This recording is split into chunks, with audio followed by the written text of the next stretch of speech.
Snax on Sports. I'm back with another one, man. Yeah, I'm talking about. Yeah. We're going to talk about this half-breed, no ring having,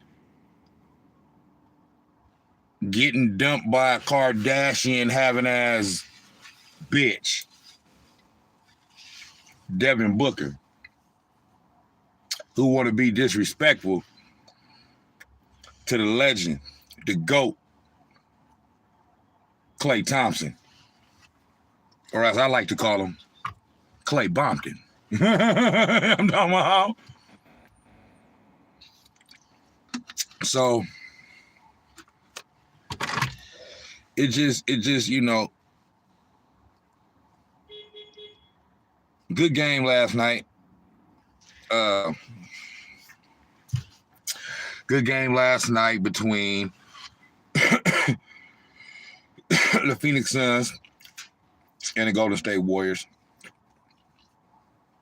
You know what I'm saying? Up until the little, you know, little altercation or whatever, then Phoenix took off. But Phoenix defeated the Golden State Warriors last night in their first meeting this year. I forget what the score was. I think it was 130 something to 10 something or whatever. They ended up blowing us out in the second half after the little altercation after Klay Thompson got ejected. Yeah,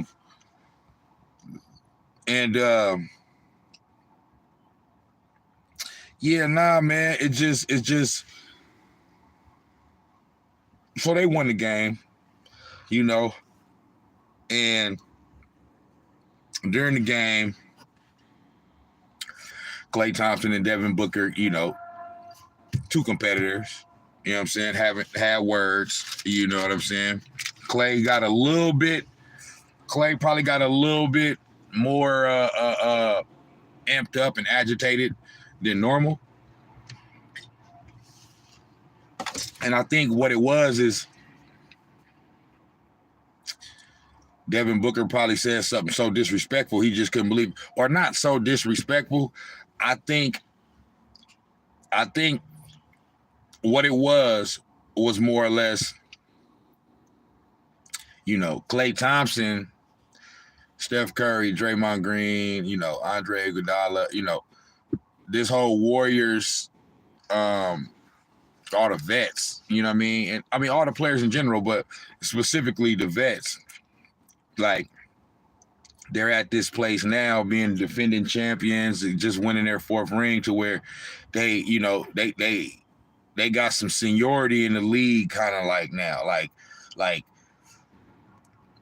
not a thing to where nobody's supposed to bow down to them or nothing like that. It ain't nothing like that, but it's like, all right, I'm a full-time champion now.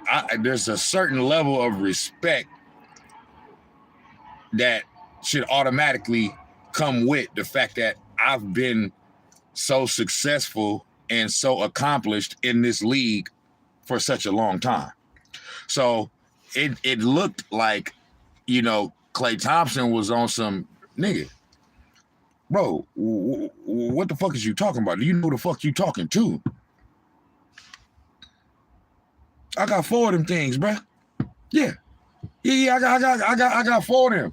You know what I'm saying? That's the same thing. If y'all go back and watch this shit, Jordan Poole told Devin Booker that when he was at the line to shoot his technical, after Klay got ejected. Like, he, you know, I don't know what they were talking about. He was like, hey, I could read his lips. He was like, he got 4 of them things though, bruh.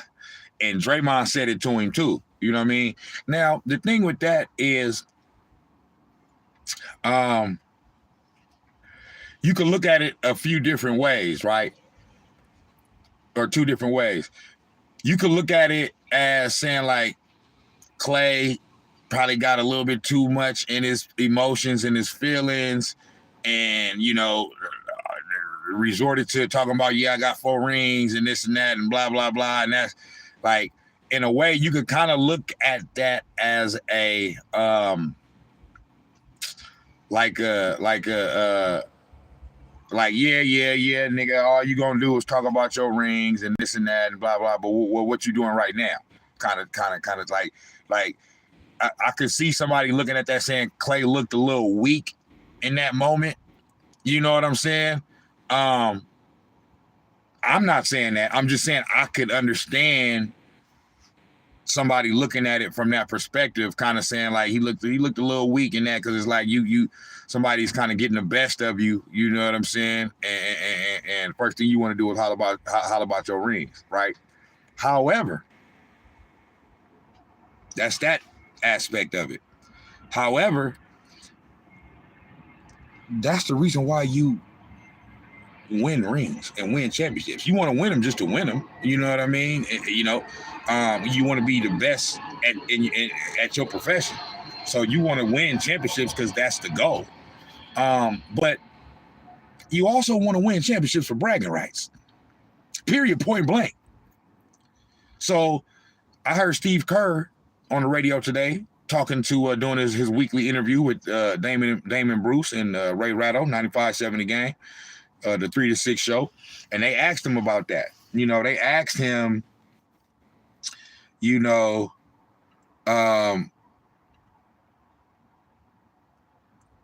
they asked him,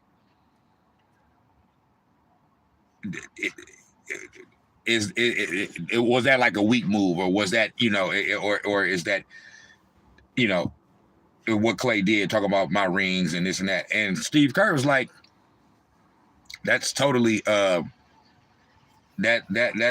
is it right here? He said that's entirely appropriate. Klay Thompson trash talking about Warriors rings is entirely appropriate, because that's the reason why you want to get up, running your mouth, talking all this shit. You know what I mean? Running your motherfucking mouth to me, a nigga with 4 rings that have been doing this, and you don't got 0, bitch. Yeah, I'm gonna talk about my ring. Like, hold the fuck up. Like, that's the reason why. That's part of the reason why you got those rings. For bragging rights, to throw it in the motherfucker face when they want to run their mouth on the court of us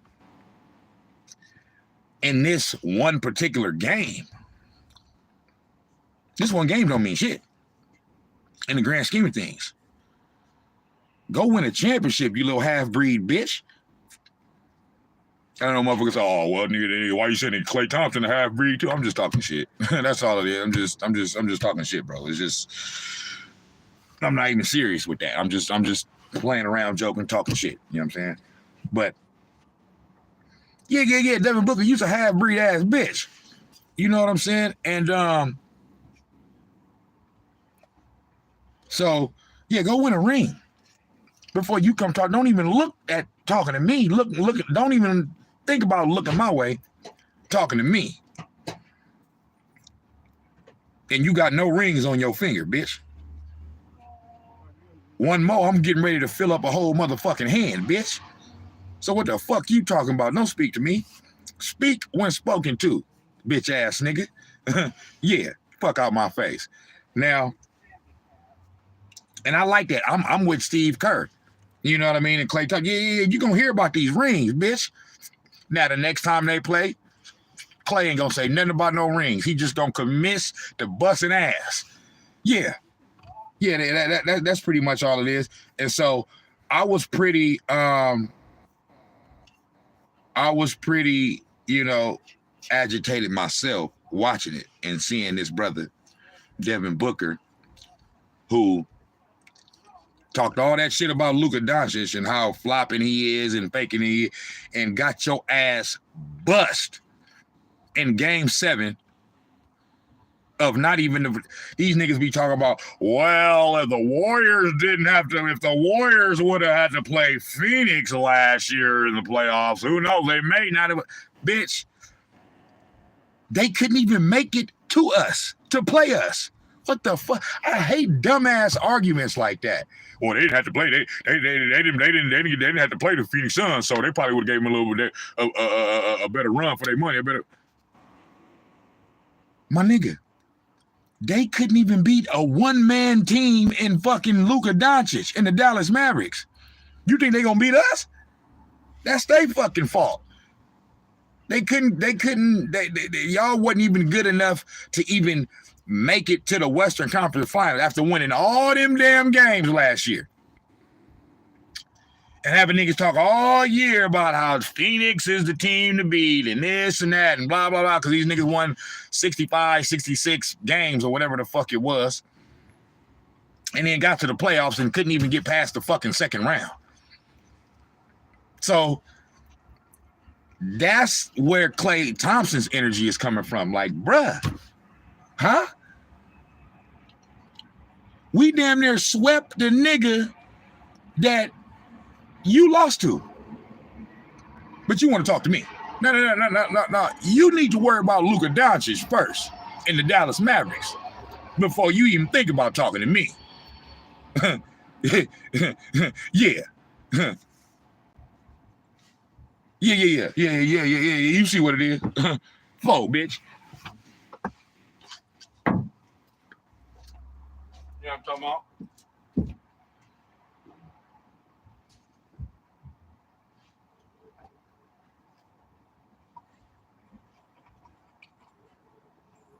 Yeah.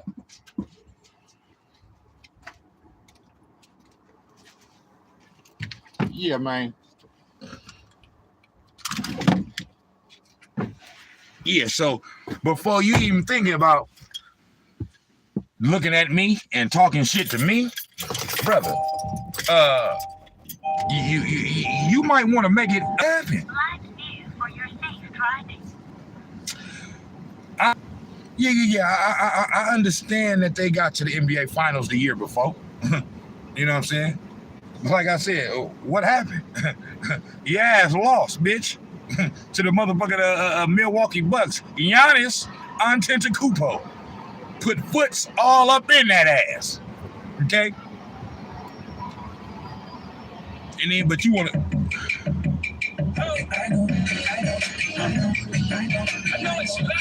Turn that shit off. The fuck? But you want to talk to me. You stank breath, half-breed, no ring, Kardashian dating ass bitch. That's the fuck you want to do. Devin Booker. Your ass come out here to the Bay, get the shit smacked out of your ass talking that shit, fucking around. Nah, we ain't fuck around with that shit out here in the Bay, bro. You talk that shit in Phoenix, bitch. You come over here, you better be respect than a motherfucking fool. Period. Nigga, you ain't finna talk to Klay Thompson like that over here. You know what I mean? So, yeah.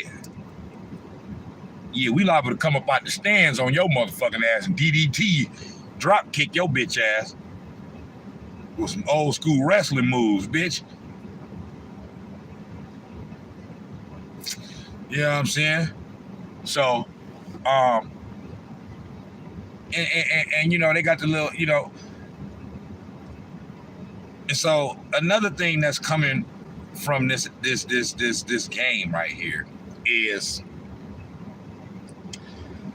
I mean, this Bay Area sports media, man, this 95.7 The Game, dog. Like, these motherfuckers is straight up hoes, man. They like little schoolgirls gossiping all the time about some bullshit. Like, mind you, we 4 games into the season, bro. 4. That's like 3% of the season has been played and shit. You know what I'm saying? Like, and these niggas is ready to make proclamations as if we at the All-Star break and shit. All of a sudden now, because we lost to Phoenix last night, now we old. When Phoenix got the oldest, damn near the oldest motherfucker in the league running their show, who break down and get hurt every fucking year. And Chris Paul. But because they won the 4th game of the year, Nigga, we still in championship mode. We still in, I heard Guru say this today on 95.7 The Game on the radio on his show. Bitch, the champagne ain't even dry yet. We ain't giving a, man, listen, bro. We not giving a fuck about none of this shit right now. You talking to niggas that done won 4 rings, bro. These niggas ain't even gonna wake up and play to 2023, nigga.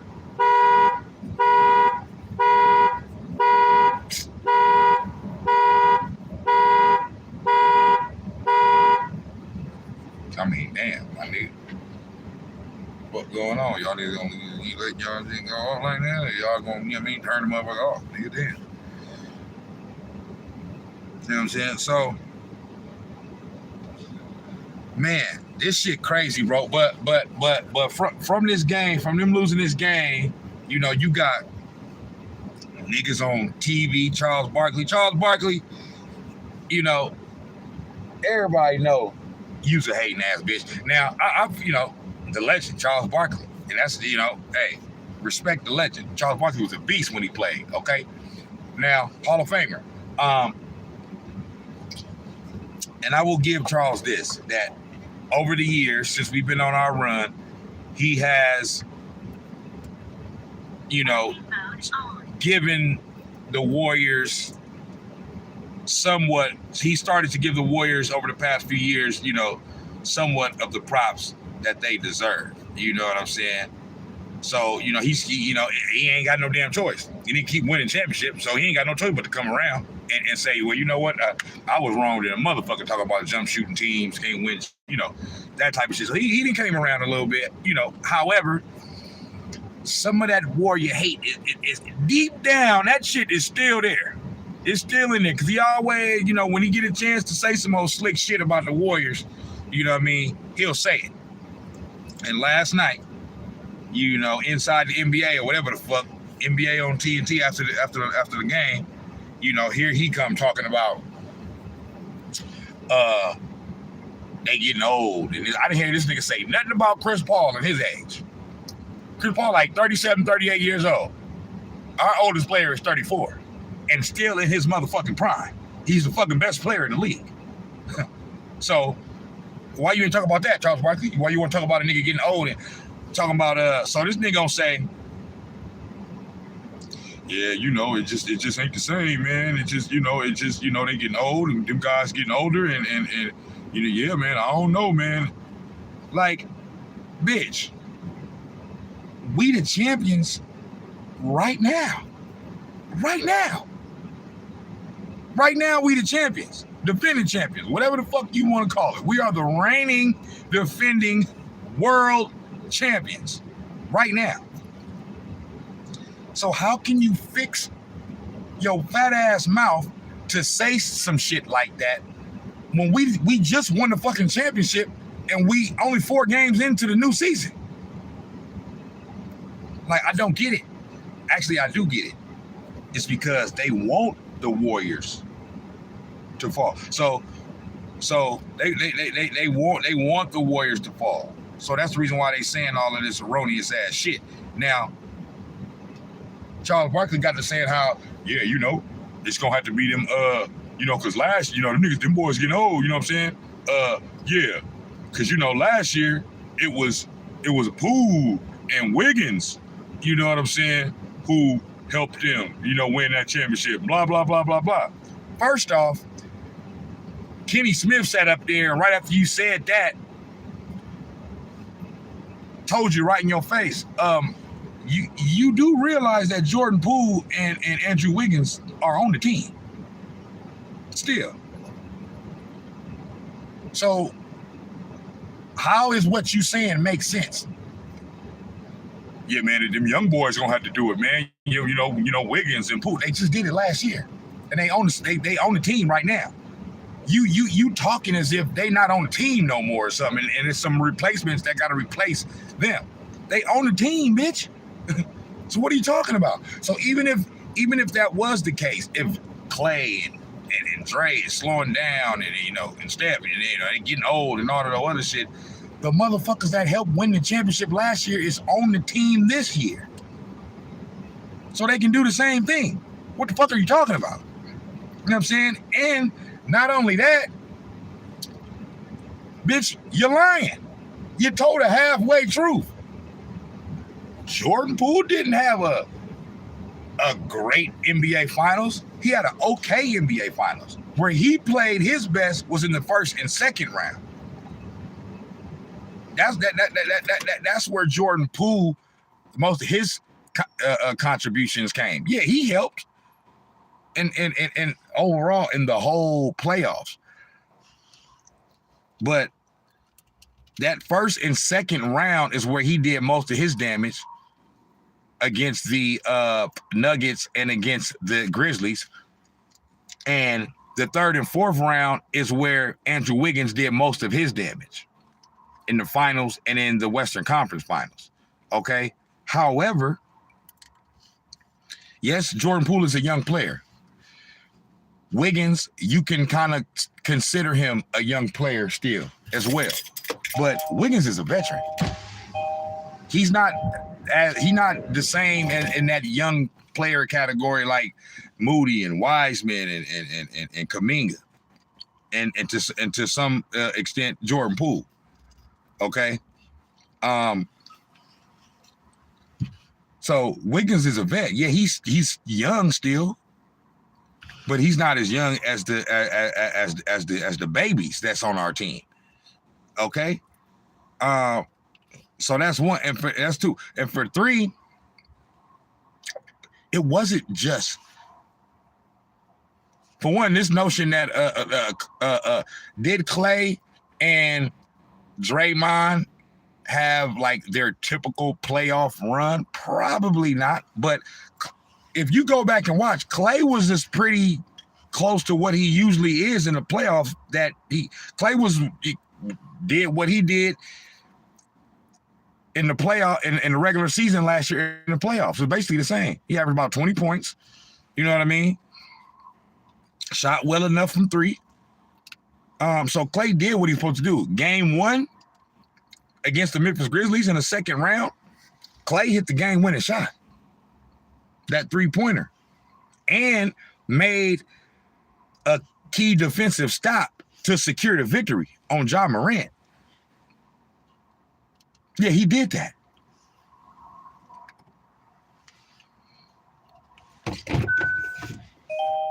You know what I'm saying?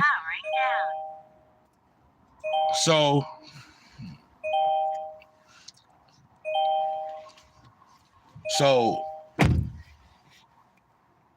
no, does it feel like Klay had that same ultimate, like that same contribution that he would normally have? It doesn't feel like it, but if you go back and really look at his numbers from past playoff runs, he actually did. He actually played the same. Not to mention, he only played half the year last year. Last year was the year he came back. You know what I'm saying? And Draymond was basically himself, except for the finals. He didn't play bad in the finals. He had a few bad games, but then he had a few good games. So to average it out, he played okay in the finals. Okay? But he did enough. We won the championship. So it doesn't matter. Like Klay and Draymond don't have to actually play, even though Draymond is this year, he's off to a great start. You know what I mean? He looked like a younger version of Draymond. You know what I'm saying? Even in the loss last night. But they don't got to do that, bro. We got depth. We got depth than a motherfucker. But first of all, I want to say this whole notion that Draymond Green and Klay Thompson has fallen off is totally bullshit. They both may have like lost a step or two. You know what I'm saying? Klay because of the injuries, and Draymond just because of getting older. He wasn't they're all athletes, but there's levels to being athletic. He ain't never been so, but they both still right there, my nigga. Like the whole fall off of Draymond Green and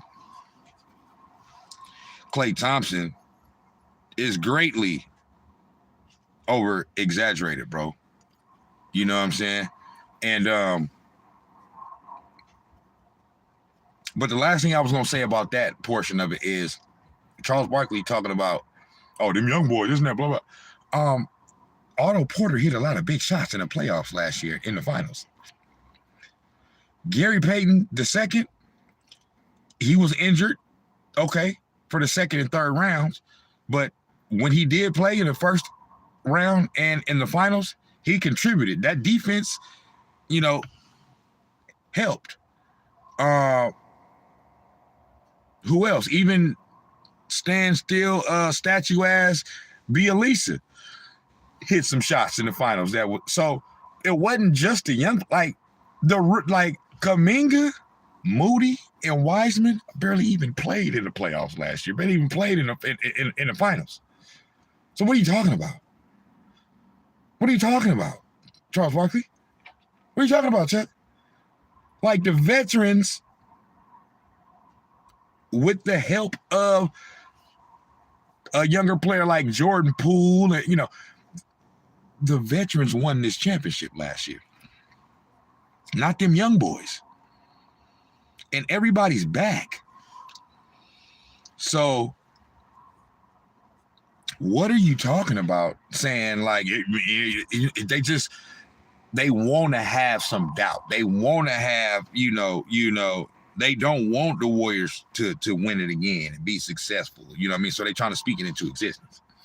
That's basically what the fuck is going on. They don't like the Warriors. They don't like the fact that they didn't shatter the mold, as Skip Bayless would say, and did the unthinkable. You know, won hella championships, basically being a jump shooting team. You know what I mean? And prove hella motherfuckers wrong. So, you know, motherfuckers don't want to fully give them they just do and they credit. You know what I mean? But yeah, you ain't got no choice but to give it to them. You know? You ain't got no choice but to give it to them. So yeah, man, they talking this old shit and this and that. 4 games. So my thing is like this. This is what I'm saying. If you're gonna say some shit like that, like something like that, a proclamation like that should not be made until at least at the earliest a quarter of the season has gone by. 20 games. How you gonna say some shit like that after 4 games? You know what I'm saying? How you gonna do that? After 4 games, you want to declare that, oh, I don't know if they can do it and this and that. They look old to me. You know, this whole old shit, motherfucker. First off, with Klay's injury, they want to keep talking about, yeah, Klay ain't the same and he this and that. Bro, Klay is 100% healthy from his injury. So that's the injury is done now. What's going on with Klay is still probably a little bit mental, just as far as like, you know, fully trusting, and that's why he didn't play and play no scrimmage games and nothing like that during the off season because he didn't want to risk, you know, potential injury or something like that. You know what I'm saying? But what's going on with Klay is that okay, which I don't think is a big deal. He just playing it, you know, safe, and that's why they and because, you know, he didn't do a whole bunch of scrimmaging and that and shit like that throughout the off season. Came into the season a little bit out of shape for a professional basketball player, not out of shape for a regular person, but out of shape for a professional athlete. And so they're easing him into the season the first couple weeks or whatever. You know what I mean? So he's not playing, you know, he on a minutes restriction and all that right now. But all this talk about his injury, man, he's 100% back, fully healthy from the injury. What's going on is, like I said, it's probably a little bit mental, but even less mental and more just the fact that he missed 2 complete years. Okay, he missed 2 complete seasons, so he's still trying to get back to where he was before the injury. You know what I'm saying? Or injuries. You know what I'm saying? So that's really that's all that it ain't all the like they trying to make it like because he had those injuries. Now all of us like Clay ain't never been no super explosive, super athletic type player, nothing like that anyway. You know what I'm saying? And so the part that probably was affected the most was probably his defense. But I think even that is the fall off of his defense. I think that's a little bit over exaggerated itself. Last night, once him and Devin Booker got into it, I seen a whole different Clay on defense. He looked like the old Clay on defense, just for them 5 or 10 minutes or whatever. Yeah. And that's what tell me right there. They just easing him too because he could turn it on and still play lockdown defense. He was on Devin Booker, you know what I mean? Like, so that's all that's going on with Clay. Draymond, I ain't worried about Draymond either. You know what I mean? But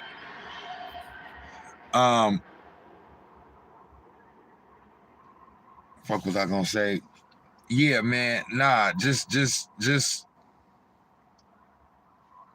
the whole notion of the old and you know the old shit and all that. I don't and then and being able to say some shit like that and make that proclamation 4 games into an 82 game season. That's just that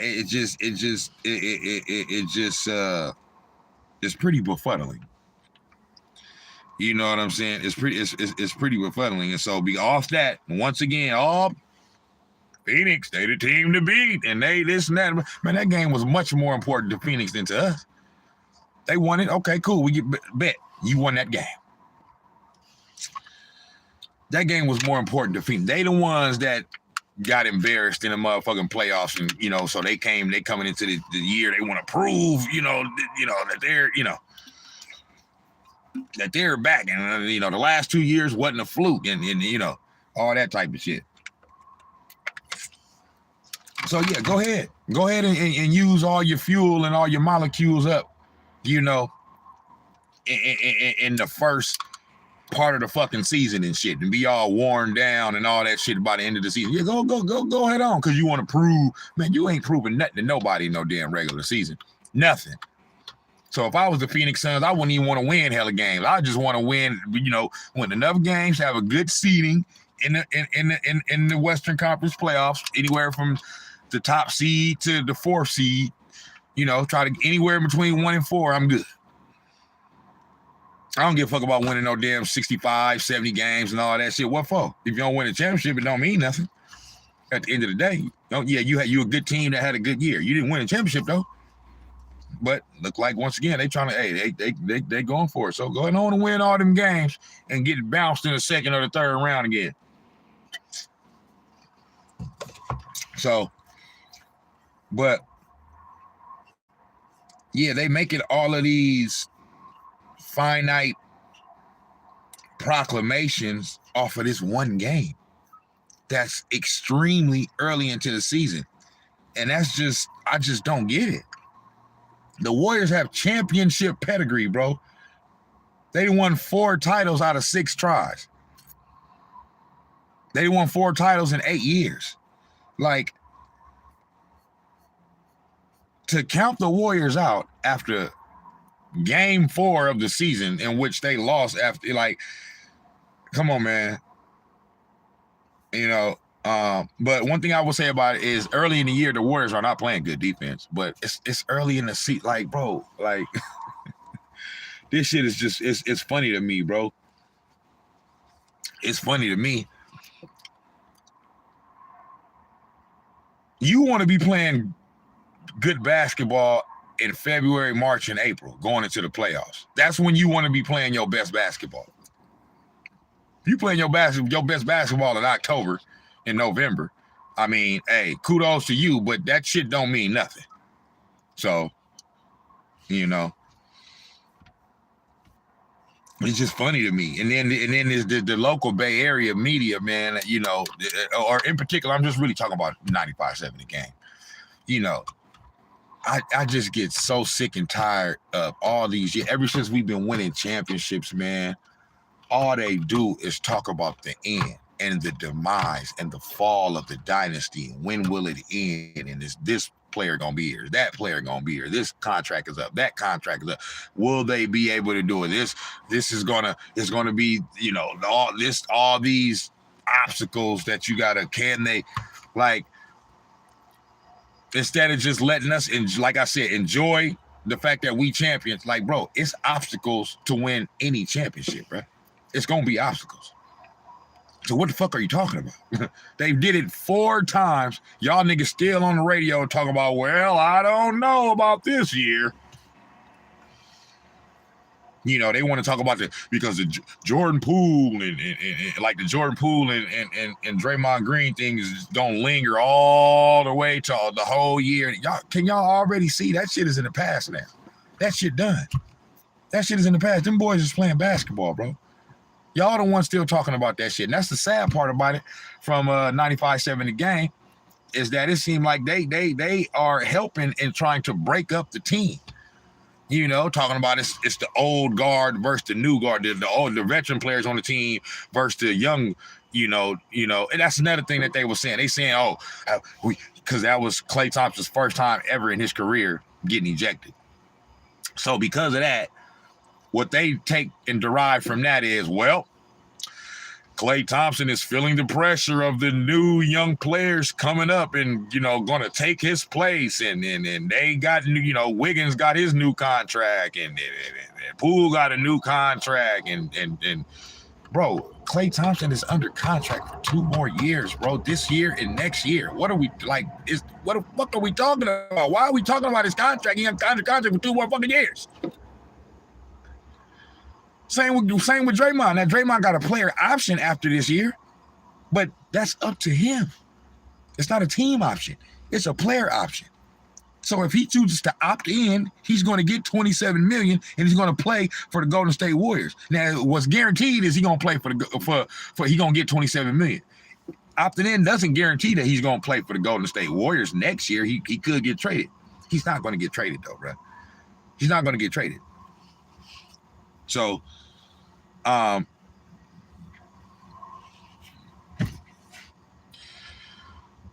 you know, they trying to say, yeah, Draymond, he's feeling, you know, Klay he's feeling the pressure of, you know,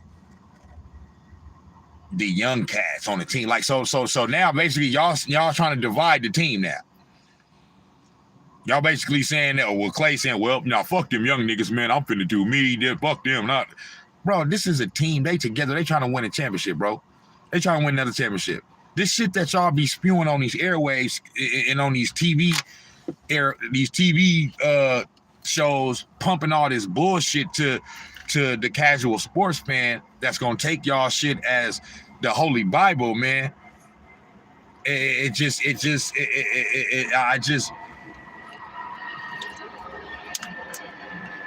befuddling. It's irresponsible, bro.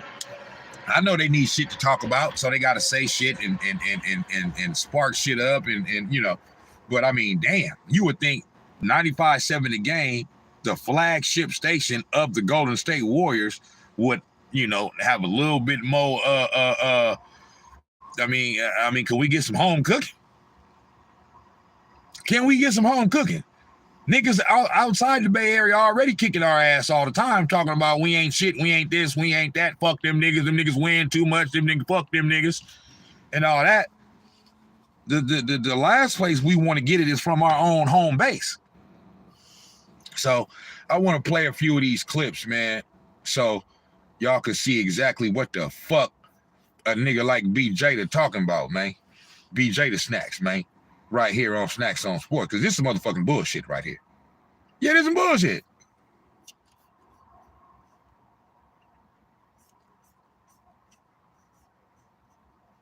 You know.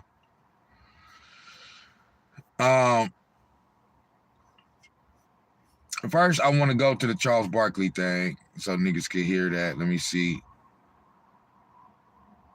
Let me see, man.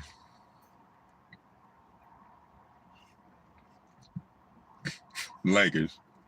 Them damn Lakers lost again tonight. You niggas is some dumb sons of bitches.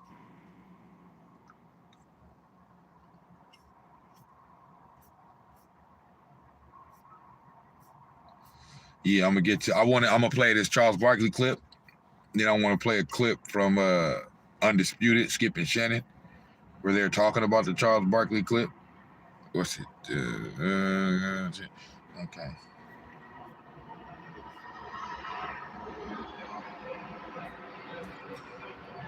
Let's see here.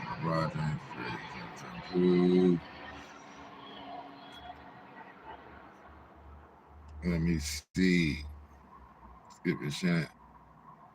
LeBron. It's covered. I got it right here. My fault, y'all.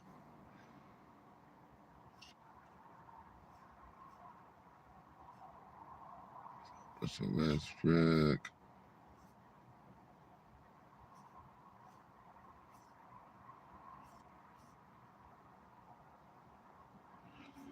Where is that, cuz? Okay, 14. Okay, let's see. MDX, a new era of premium. I do. I said this last year on the Skip about Clay. I said he.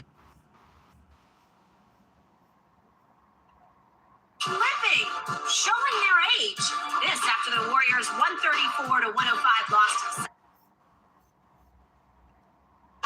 Barkley says that Klay Thompson and Draymond Green are flipping, showing their age. This after the Warriors. Barkley says that Klay Thompson and Draymond Green are flipping, showing their age. This after the Warriors' 134-105 loss to the Suns last night. Barkley says when they won the finals last year, it was the younger guys who helped them win, like Andrew Wiggins and Jordan Poole. Shannon, do you agree with Sir Charles here? I do. I said this last year was. He do. Of course you do, because you a LeBron James dick-sucking, ball-licking ass bitch. So, of course you agree with motherfucking Charles Barkley on this one, because you want they motherfucking ass to lose. So, because you want the Lakers to win, because you a LeBron James bitch. You know what I'm saying? Talking about that Charles Barkley said they showing slippage. The young players are, bro. These niggas be having selective memory, selective everything. I just told y'all. Okay. Otto Porter Jr., Steph Curry, Klay Thompson, Draymond Green, okay, GP2, Bielitsa, Kevon Looney, Andrew Wiggins are all veteran players who helped win the championship. Jordan Poole is the one youngster that had a significant role. And now I understand GP2 is a young player as far as his NBA experience, but he's a veteran player as far as his age. I mean, like 29 years old. You know what I mean? He just bounced around a lot before he, found a home with the Warriors. You know what I'm saying? And now he with the Trailblazers, got his contract this past season. Big ups to him. Shout out to him. But it was veteran players, man.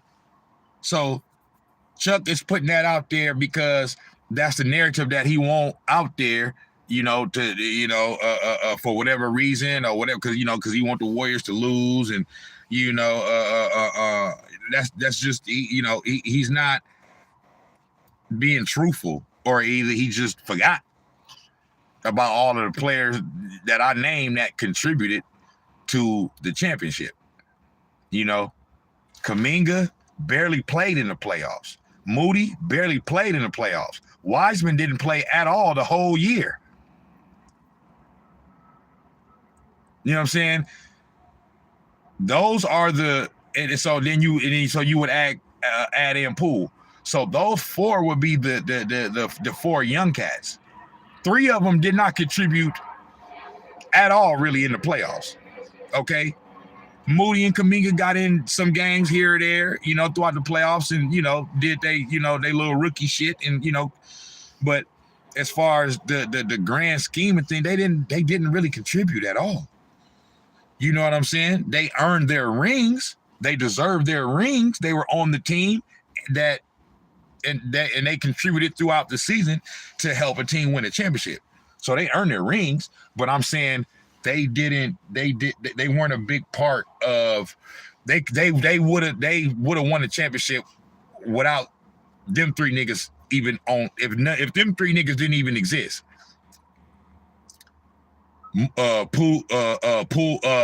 Moody, Kuminga, and Wiseman. If those three niggas didn't exist, they would have still won a championship last year because them niggas didn't contribute like that.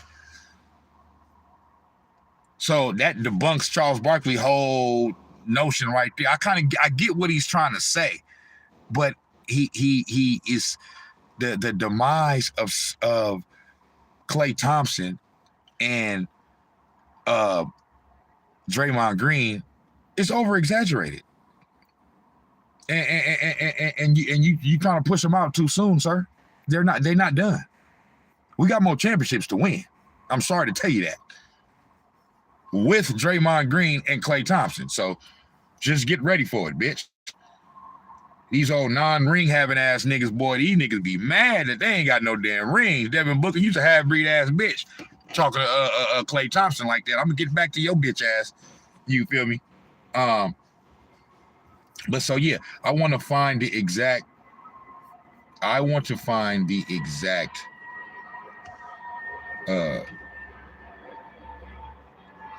quote though from Charles Barkley. Let me see. House highlights. I know they probably got it.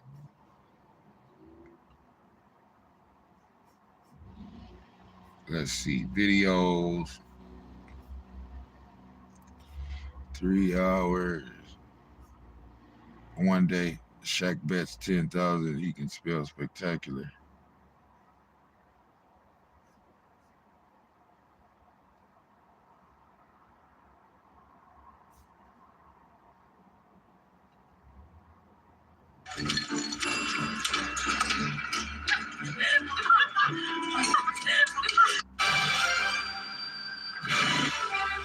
Chuckster, I got 12. Devin Booker's response at the end, he respects Klay, he loves him, but hey, gotta go with your Howard. Okay, who it is. 651 games played for Klay Thompson. First time he's been ejected. Hey, brother, you going at it. Tell you what, when them young boys start coming at you, it's frustrating. And that's another thing. He trying to make it as if, when them young boys start coming at you, it's frustrating. Like he making it like Klay got mad because Devin Booker was giving it to him and he couldn't do nothing about it. That's a fallacy, bro. That's false. For one, Devin Booker didn't even have like hella points at that time. Okay, he was making some shots, but he didn't have hella points. That's for one. I don't even think he scored 30 points. Yes, he might have, but it was either high 20s or low 30s. But so that's one thing. For two, Klay Thompson is not playing enough right now to get his ass bust. Okay? He only plays at the very beginning of the first quarter, the very end of the second quarter, the very end of the third quarter, and the very end of the fourth quarter. That's all he's playing right now. So he's not even on the court long enough to get his ass busted by a nigga. So what are you talking about, bro? It's a fake, false narrative.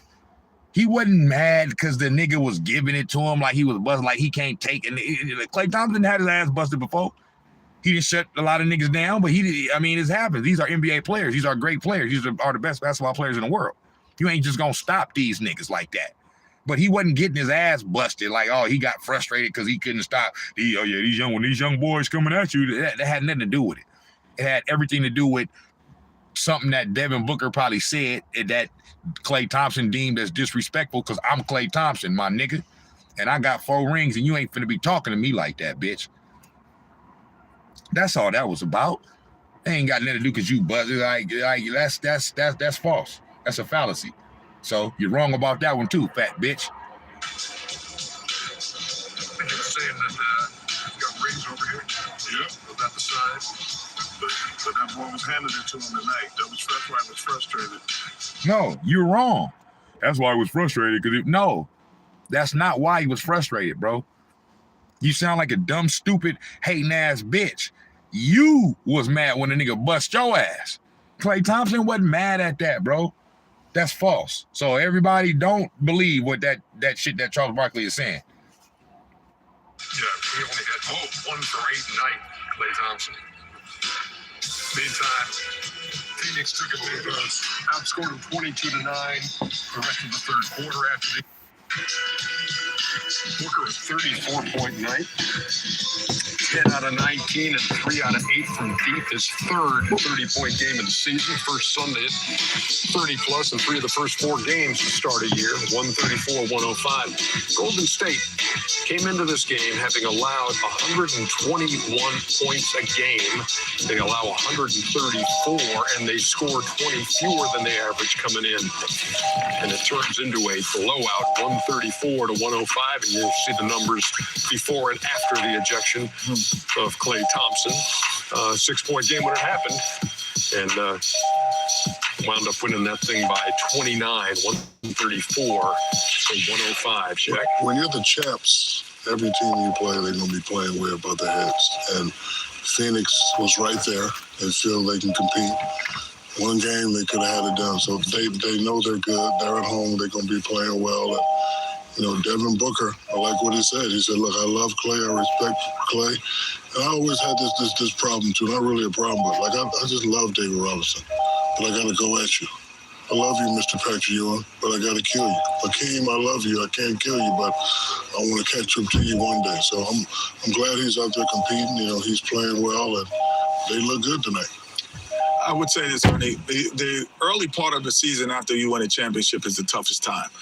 Those first 20 games, because everyone, when you come into the arena, okay, if you're the Golden State Warriors, it's not, and you're the Phoenix Suns, is Chris Paul, Devin Booker, star-studded. But when people in Phoenix say this game, they go, oh, the Golden State game. They don't even say it's the Suns game. The people in the city of Phoenix call it the Golden State game. So when they go to New York, they say, oh, I'm going to the Golden State game. They go to wherever, Sacramento, we're going to. In about 25 games, that wears off. And then it's like, oh, we're going to the Suns game.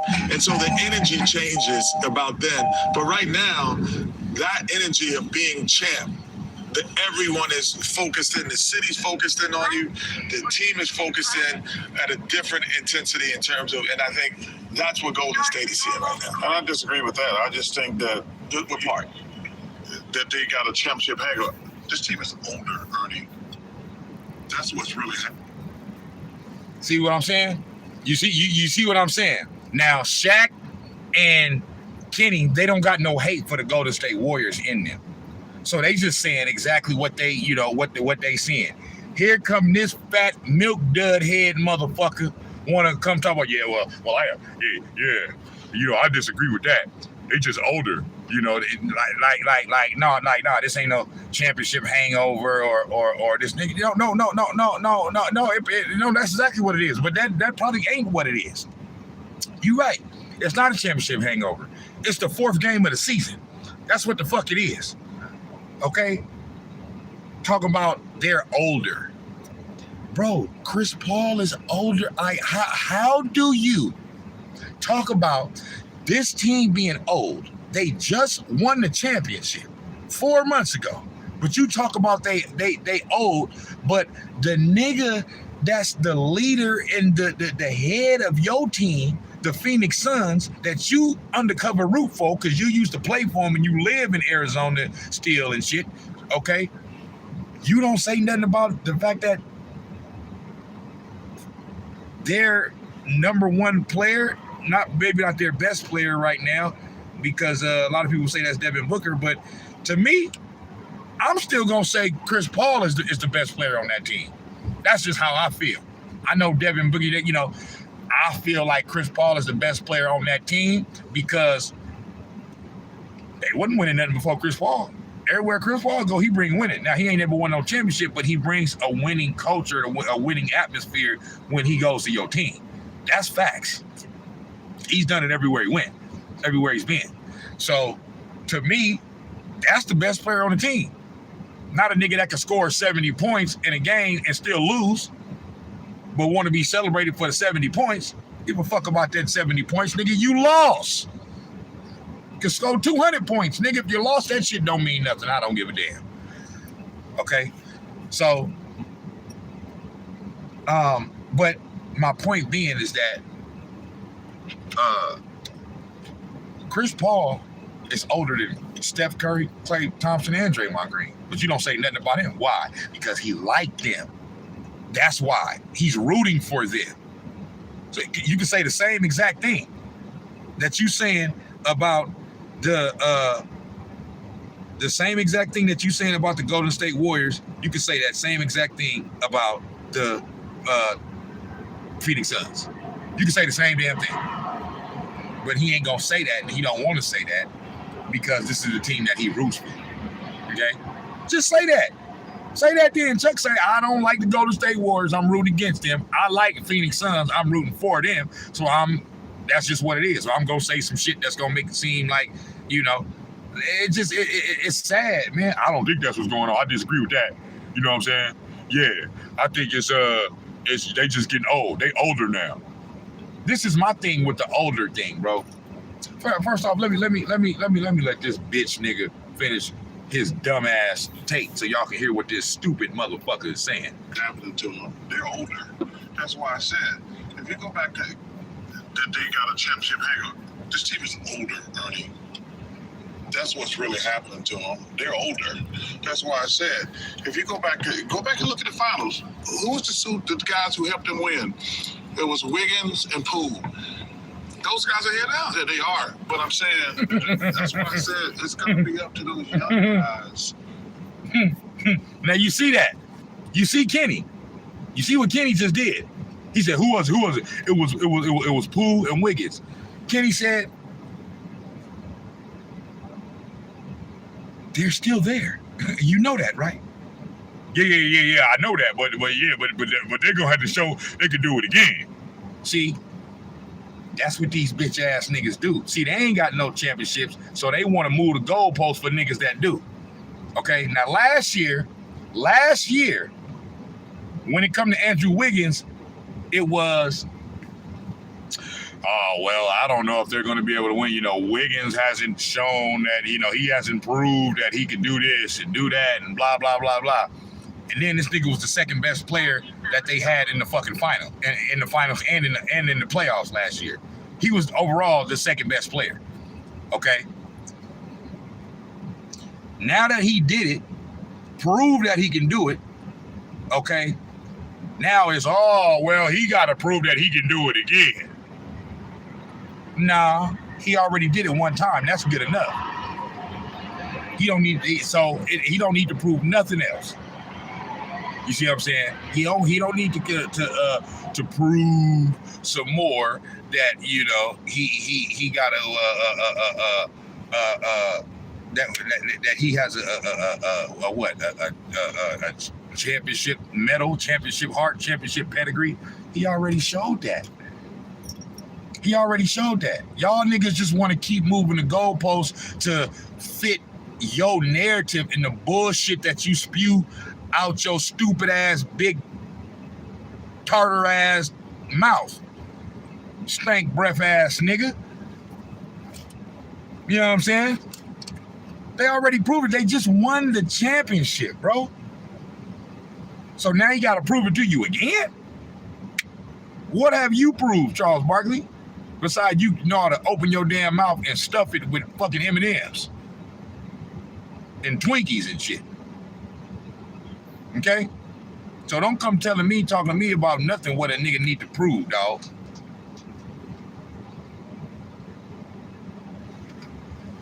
And a nigga already proved that motherfucking shit. You know what I'm saying? This is ridiculous. Kuminga, Moody, Poole, he's slipping. Same thing and Wiseman, because I think as much as I love Clay, he's slipping. Same thing with Draymond. They're not the same. In the finals, you could see they're not the same guys they was 2 or 3 years ago. So when I watched the Warriors play, I says, oh man, Father Time is knocking on the door on a couple of those guys. These guys have won 4 championships.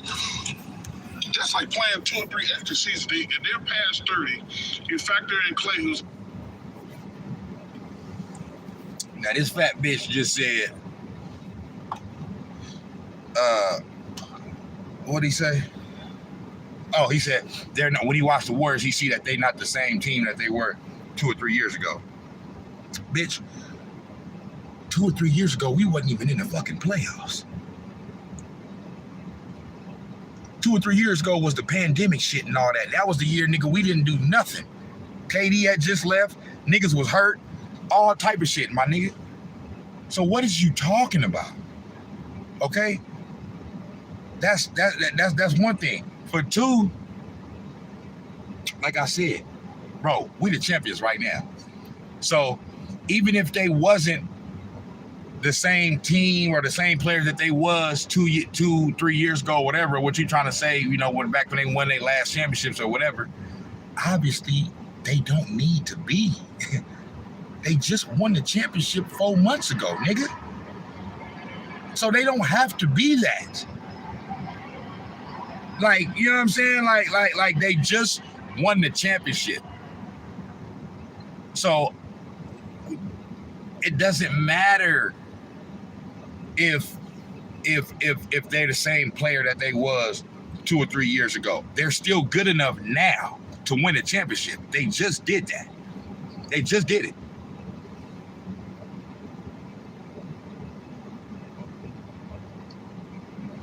So what does it matter if they not the same players that they was a few years ago? Even if that's true, they still good enough to win a championship. That's similar to the whole best player in the world thing in the NBA. Why does it even matter?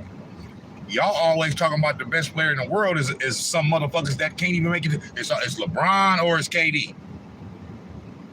You know what I'm saying?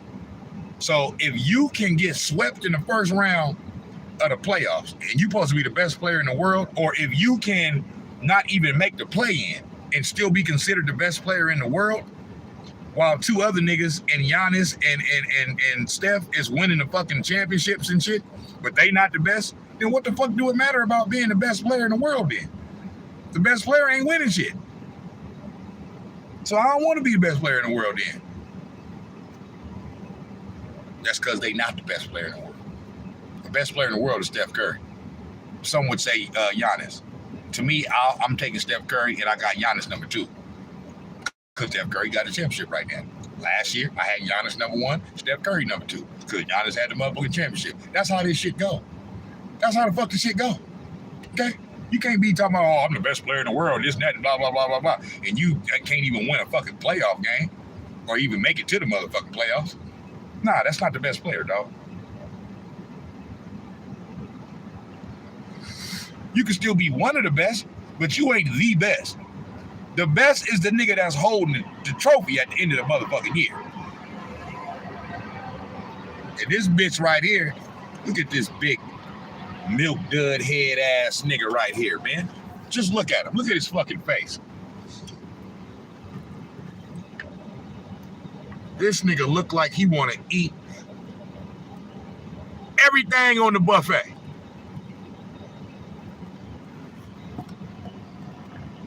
Look at him.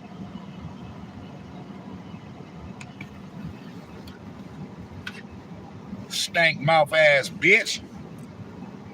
Had 2 major surgeries. I think you saw tonight, he's like, this young boy's kicking my ass. No.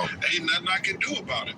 There was a time when Klay Thompson was the best 2-way guard in the... He said, you saw it tonight. This boy's kicking my ass. It ain't nothing I can do about it. You use a lying ass bitch. Use a lying ass bitch. Klay Thompson wasn't even guarding this nigga like that. Like, you know what I mean? He guarded him some, but he wasn't the only player guarding him. Okay? So it wasn't it's nothing I can do and all that old other shit. You sound like a nigga that's a hating ass bitch that don't want to see the Warriors win, and that's a Phoenix Suns fan. Yeah, that's what the fuck you sound like, Chucky. Let me see what the fuck these comments is saying.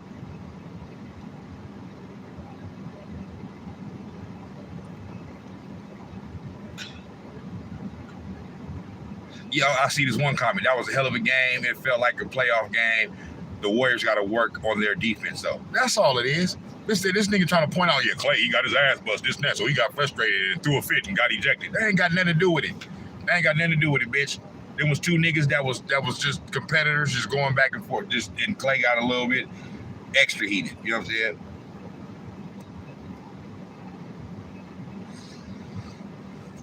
What I take from the game, basketball-wise, okay, not all this fake drama shit.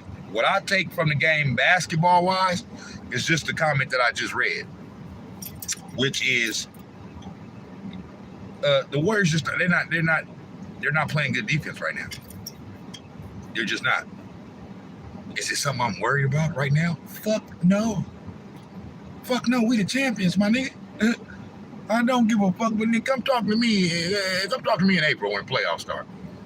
Us as fans, we like the the fans that know what the fuck going on, not these old worrisome ass, pessimistic ass fans calling up the radio to, oh, we lost this game. We need to do this. We need to do that. They need to play Kaminga more and all this old dumb shit.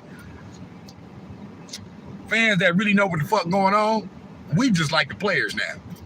Man, I don't even give a fuck about this shit, dog. Yeah, I'm gonna watch the game because Steph Curry, my favorite player. He always gonna do some magical magician ass shit on the court, and I need to see that. So yeah, I'm gonna be watching. Okay, but do I really give a fuck about anything that go on? Do I want to win every game? Yeah, I want to win every game. If we don't win every game, though, am I gonna sit here and beat myself up about it? Fuck no. We the champions. Talk to me in April when the playoffs start. Talk to me after we done got eliminated or some shit. Then we can have a conversation. But right now, don't talk to me about no motherfucking game 4 out of an 82 game season. It's 78 more damn games to play. And these niggas is making some proclamation like this one game determined. You know how much shit is going to happen between now and the end of the regular season? Niggas is going to get hurt. Niggas is going to get hurt then come back. Niggas is going to get hurt and stay hurt. Niggas is going to get suspended. Motherfuckers is going to, a team that, y'all forgot the Boston Celtics didn't start well last year.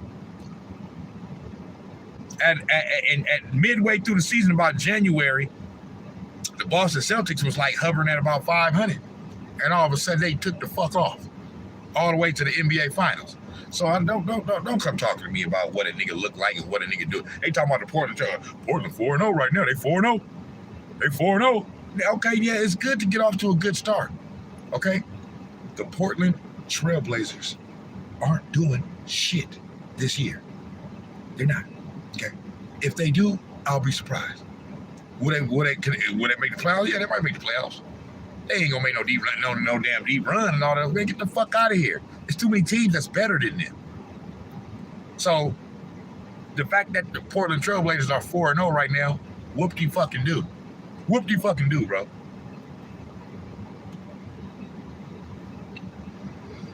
Season still ain't even damn near barely started yet. You know, these niggas already want to start talking about MVP candidates and all that shit. Man, get the fuck out of here, man. You can't start talking about none of that shit till at least like a quarter of the way through the season. You need like at least 20 games to go by before you even start considering any of that shit.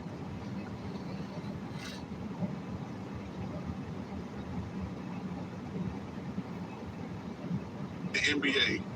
And he's not the same guy, and that's because of injuries. Now, is he done? No, I don't think he's done. I think he's slowing down and he's catching up. But that's why he's frustrated. I think the same thing with Draymond. I think he's slowing down. You saw in the finals, like, because his game is really dictated on energy. And once you get past 30, you start losing, especially if you're playing deep in the playoffs every year. That's why I said Steph got a lot more work to do now. Them young guys gonna really have to step up, or this team is not gonna win the championship if those young guys don't start carrying the team. What's the win tell you about Phoenix? Oh, before I get to that, we do have Steve Kerr and talking about the Klay Thompson ejection. Yeah, so it's just not true what he's saying, bro.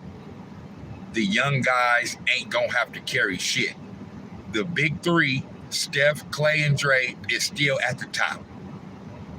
And now we got a fourth with Jordan Poole. He right up in there, and Andrew Wiggins. Okay. Them five right there is what is going to win a championship for us. Everybody else is going to be help. Like Wiseman, like Jermichael Green, DiVincenzo, Moody, Kuminga, Looney,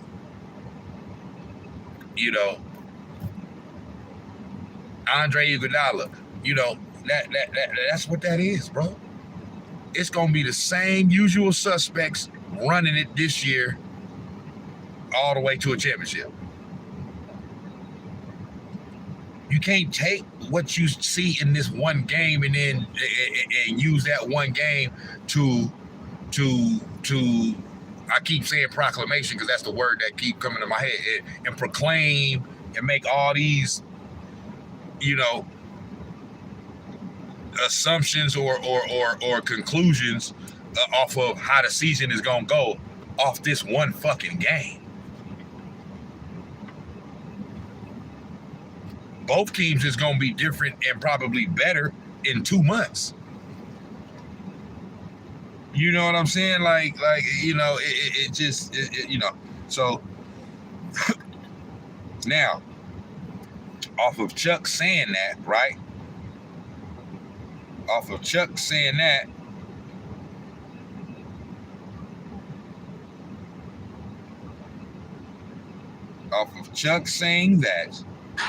Barkley says that Klay Thompson and Draymond Green. They talked about this on Undisputed, and so yeah, I'll let this play for a little while.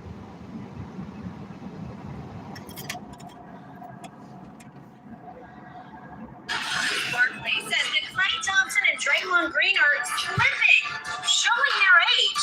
This after the Warriors' 134-105 loss to the Suns last night. Barkley says when they won the finals last year, it was the younger guys who helped them win, like Andrew Wiggins and Jordan Poole. Shannon, agree with Sir Charles here? I do. I said this last year, Skip, about Klay. I said he's not the same player, and I'm not so sure he'll ever be the same player because he had made Skip. Those are not scopes that he had. No. He had an ACL injury in the 2019 finals, and in the summer while he was rehabbing, he tore his Achilles. So it robbed him of his lateral quickness. Trey used to lock down a point guard, a two guard, and maybe even a small three.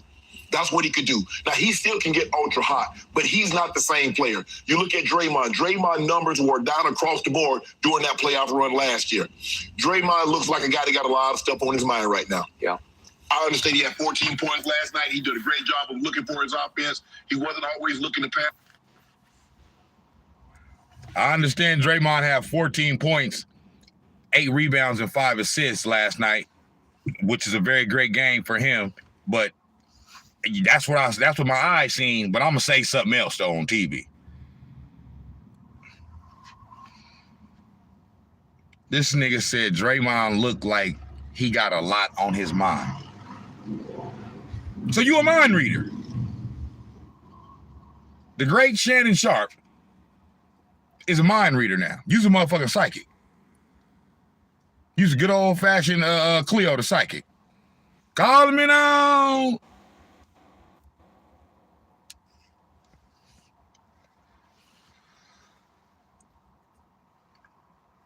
What I want to know is,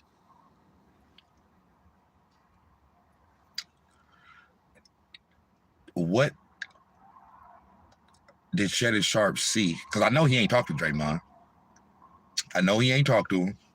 I know he ain't called him. I know that,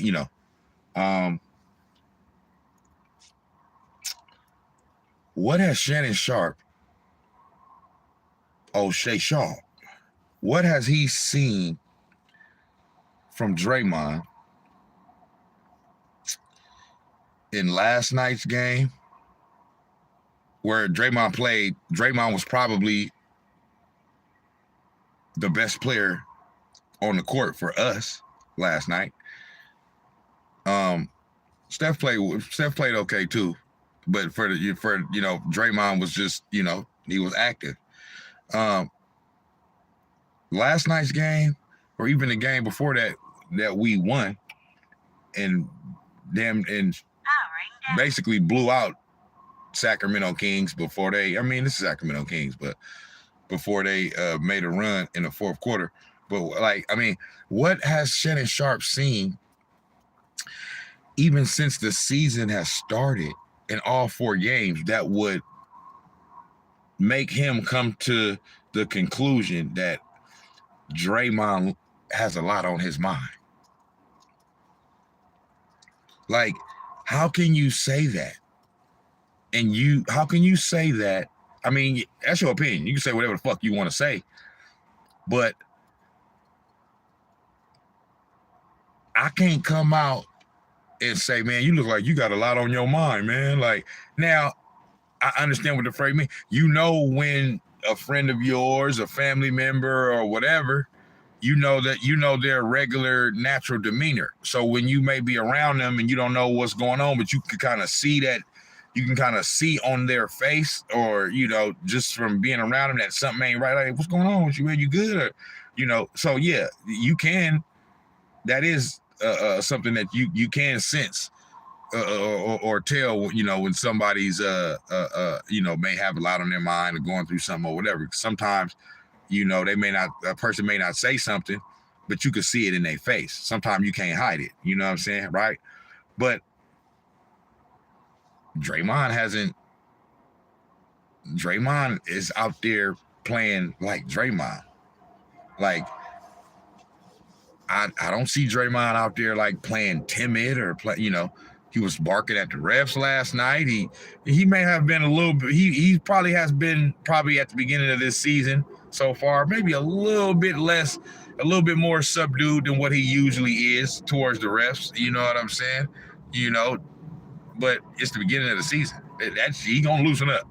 But to me, that's nothing that proves to me that he got a lot on his mind. Now, he came out and said that, with the little situation that happened with Jordan Poole, he came to work that day. He came to the facility, dealing with something and some personal stuff and all that. But that's no different than any other time when, he probably had been dealing with something at home or some family, whatever the fuck. You know what I'm saying?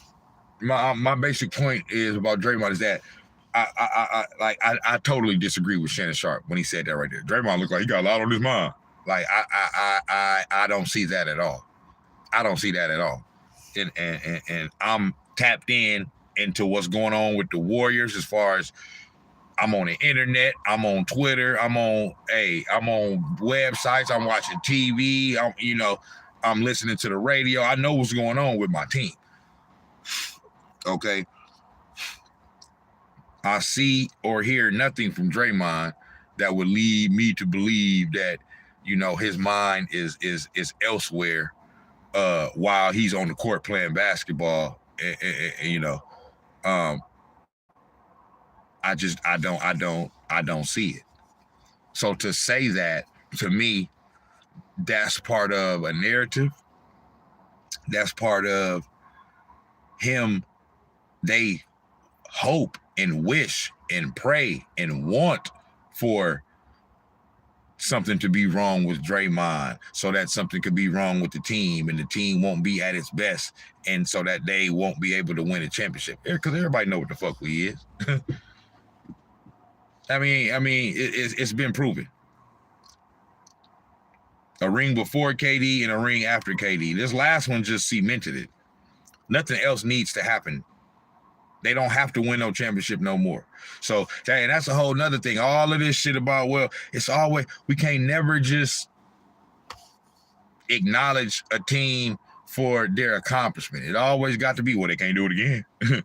They can't do it again. They can't, you know what I'm saying? Like, so even if they don't win another championship ever again, they got 4. Like, so, I mean, so what? Like they do, like they similarly kind of like do the same thing with Tom Brady or the Buccaneers or whoever he playing. Like, this man got 7 rings, bro. 7. If he don't win a Super Bowl this year, so fucking what? He's won 7, bro. 7. They be talking about, oh, if he don't win it this year, this I don't know. Like, bro, who gives a fuck? We know what Tom Brady is. He don't need to win nothing. You know what I'm saying? So respect these motherfuckers for what they have done and what they've accomplished. You know what I'm saying? Give a nigga they flowers, man, while they doing it, man. Stop always looking forward, looking to the future, you know, trying to predict when it's going to end and, you know what I mean, when a nigga going to be done and all that shit. You know? Because then you're going to be, when niggas is gone, you're going to be wishing you had it back. You see what I'm saying? So, yeah, you know, yeah, I don't agree with Shay Shaw. You know what I mean? Do something before do something. You know, on Draymond, and he looked like he got a lot on his mind. This bitch is a mind reader now. The ball, but he's looking to take the ball to the rim. I thought he played well last night, but they're not the same, Skip. From 2014 to 2022, Draymond Green has played an extra 4,628 minutes. Clay, an extra 4,600. He agreed with Charles Barkley. They're not the same.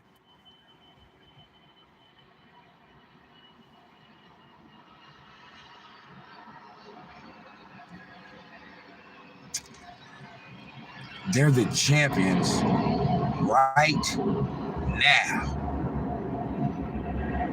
Right now. So what are you talking about? It's either you don't know what the fuck you talking about or it don't matter. But those are your only 2 options for what you saying. Because they the champions right now. Right now, at this moment, as I'm talking, the Golden State Warriors are the reigning, defending NBA world champions. That's what they are. They just won a championship in June, my nigga. It's October. That's only 4 months ago. You know what I'm saying? The season just started. So I mean, damn, we out of it already? We don't have a chance already. Because we lost to the PhoenixSuns in Game 4 of the season. Y'all make this mistake every year, bro. Y'all, it's always, y'all be talking about the Nets and the Lakers and this, that, man, them motherfuckers don't ever do shit. The motherfuckers that's doing all this shit, y'all don't talk about. You know what I mean? Only when it's some drama shit, then y'all want to talk about the champions and shit. You know what I'm saying? Like, I just don't get it. That's all these niggas talk about is fucking the Lakers and the Nets. Kevin Durant and fucking LeBron James. These niggas don't win nothing. 110 minutes. How do you mean? In the playoffs. Yeah, okay, I got it. Because They not the same. But they the champions right now. So what does it matter? Or you don't know what the fuck you're talking about. I mean, that's it. You can't be the champion right now and still be, well, you know, like, okay. Skip, if you think about it, it aged the Boston Celtics. You keep going to finals every single year. You ask the Detroit Pistons. Yeah. They got a lot older, a lot sooner than what they would have. Magic going to 9 finals in 12 years. That's a fallacy, bro. That's a fallacy. You talking about motherfuckers from the 80s and shit. Like, bro. Y'all taking a lot of different results and a lot of different shit from this one game, bro. I mean, damn. Y'all taking a lot of shit. I'm like, bro, it's 4 games into the season, my nigga. 4. We 2-2. 2 up, 2 down. 4 games into the season, bro. And they like, this is talk for like I said, if you halfway through the season and you didn't get, like, for one, we're the champions. The champions are supposed to get the benefit of the doubt the longest, more than any other motherfucking team, unless they just look god awful. Like, they just won the championship. So it's similar with the Los Angeles Rams, right? My thing is, I've always said I don't expect them to win a championship this year.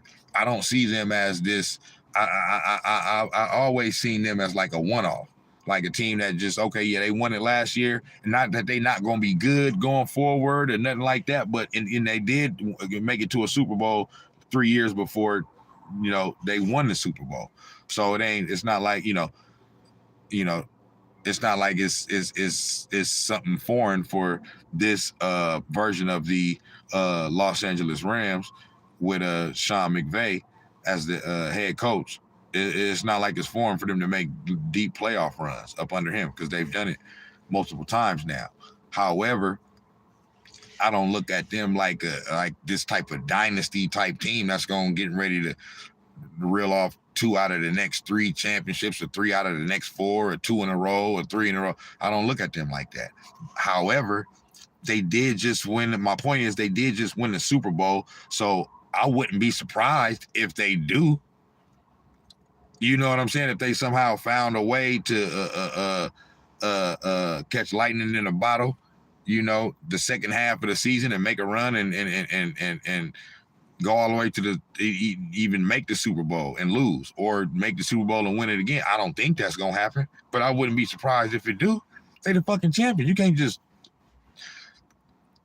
fully count them out. Yeah, I know they don't look like you know, the same Super Bowl team that just won it last year, but I mean, they don't, you know, in the NFL right now, it's a lot of mediocre teams, or at least it's a lot of supposedly good teams with mediocre records. Niners, Bucks, Packers, you know, who else? It's a few teams. It's more than that. It's a lot of 3 and 4 or 4 and 3 teams. You know what I'm saying? So, but the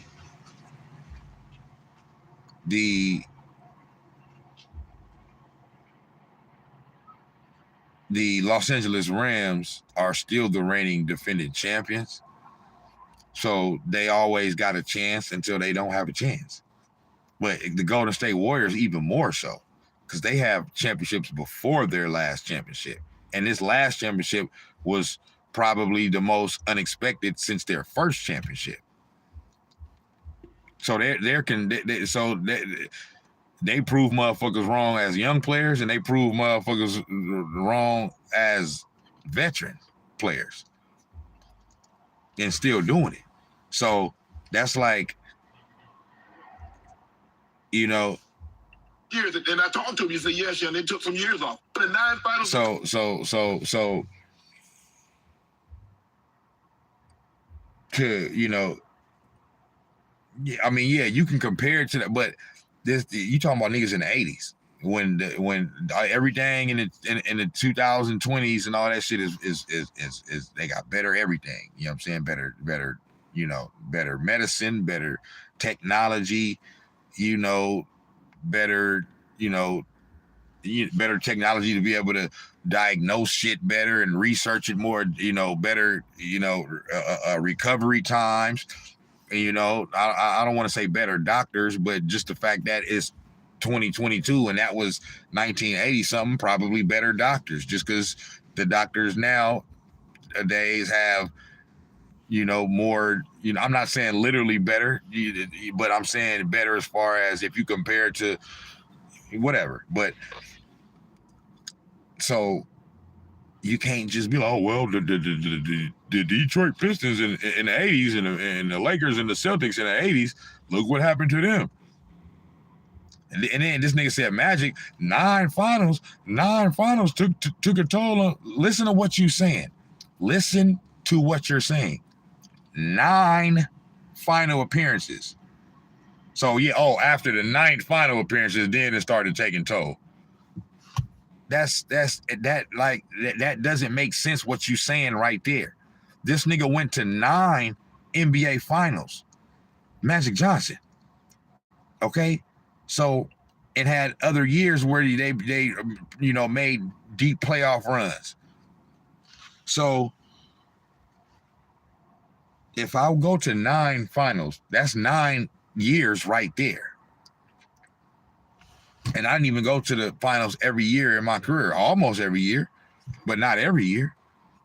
9 finals appearances, like that's already defeating your argument right there. It's like an oxymoron. It'd be one thing if you be like, yeah, 3 or 4. And then they started to, you talking about 9. Nigga, the Warriors only been to fucking 6.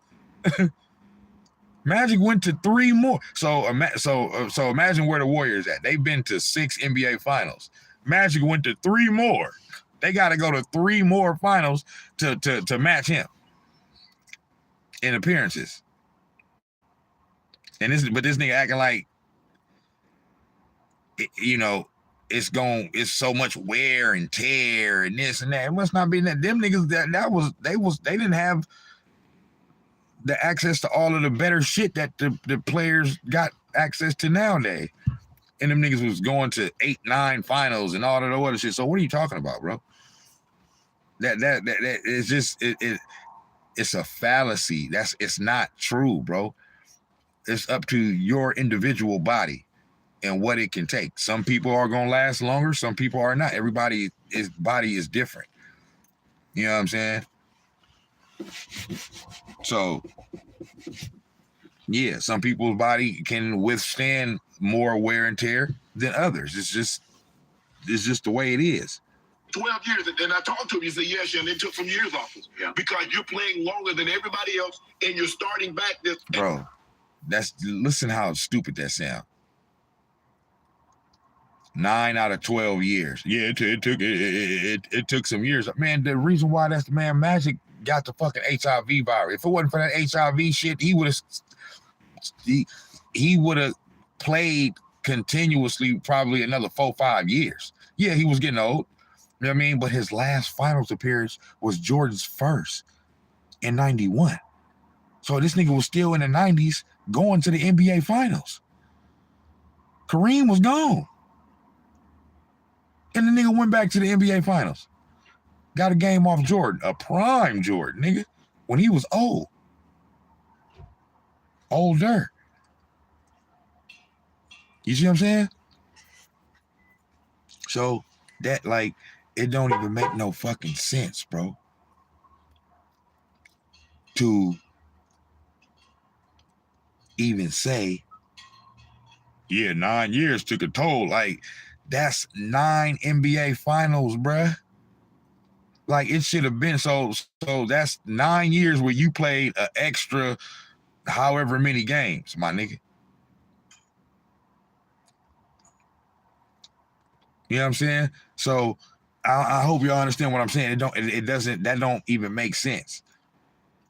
Yeah, 9 years was going to, but you making it seem like 9 final, like that's way more finals than appearances than anybody could fucking hope for. You know what I'm saying? 9.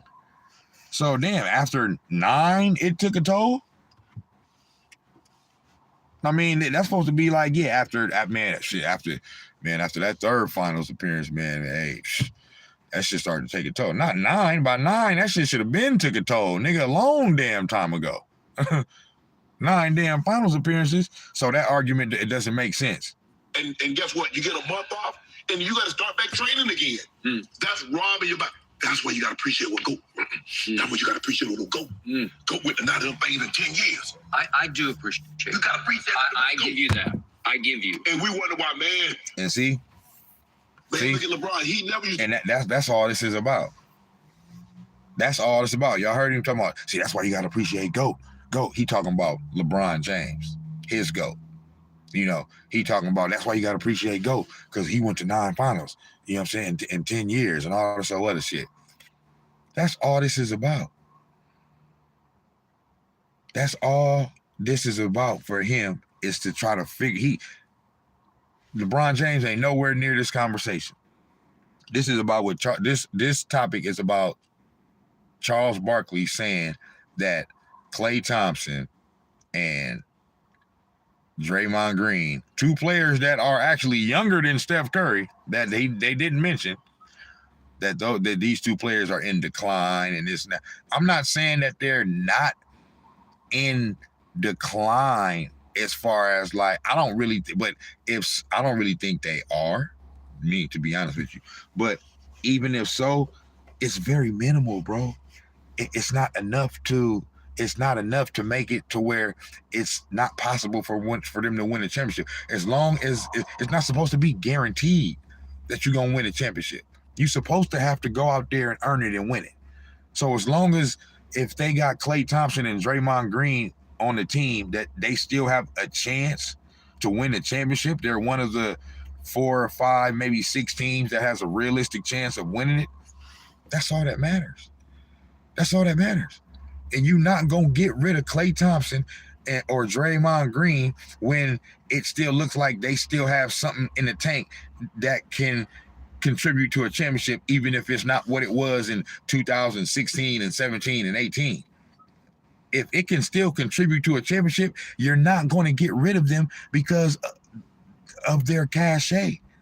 They have history and championship pedigree. They've proven they can do it. So you're not going to get rid of players like that until it's just obvious that they can't do it no more. If they got anything in the tank that looks like they can contribute to a championship, you're not supposed to get rid of that. You're supposed to keep riding that bitch out till the wheels fall off. Just because winning championships, you earn that right, my nigga. You feel me? So till this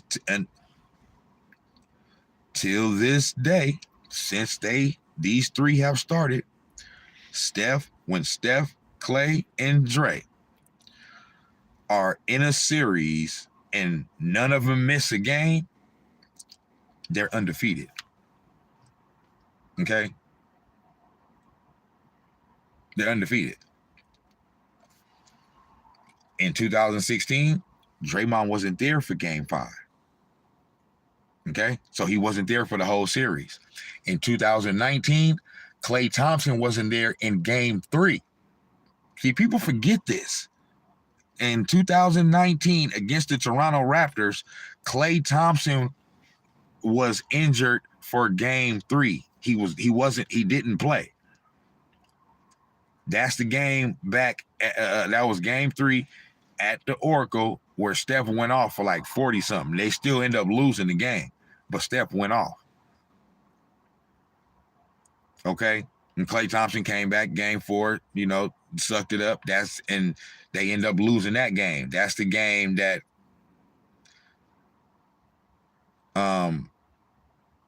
no, I'm lying. I was gonna say game 4 was the game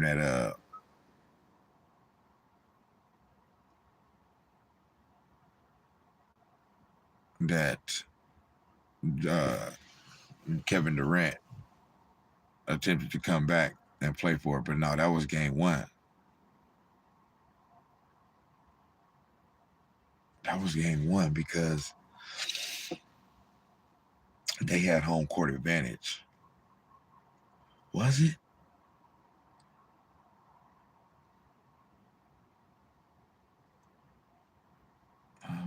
I forget, but anyway, Klay Thompson wasn't there for game 3, so he wasn't there for the whole series.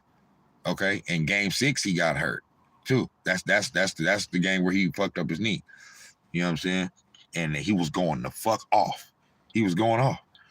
but he hurt his shit, and then they ended up losing that game and losing the series in 6. So and they won that game and go back to Toronto for Game 7. But I'm saying I'm just proving the point that Klay Thompson and Steph Curry and Draymond Green, when they start and finish a playoff series and all 3 of them play in every game of that series, they're undefeated. Their series record is something like 30-something-0 or whatever it is. They've never lost. So somebody got to beat them in a series to show. That's why it befuddles me when like all of the talk, even from our own media, about, well, can they do this? Can they? I mean, obviously, sooner or later, yeah. Like it'd be like, bro, y'all be saying, it's like, do y'all say it because eventually you're gonna be right? Yeah, eventually you're gonna be right. Because we get older and older every day. So even it's like the whole thing with Tom Brady. Yeah, eventually he's going to retire. Eventually, if he doesn't retire and he keeps playing, he's going to start, falling off the map and not being as good. Eventually, yeah.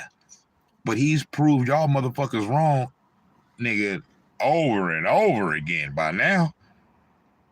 But y'all want to keep betting against great players and great teams because of y'all hating ass ways all the way up until and then when it finally happened, see, I told you, yeah, nigga, finally, after you was wrong 20 times, 20 years in a row and shit.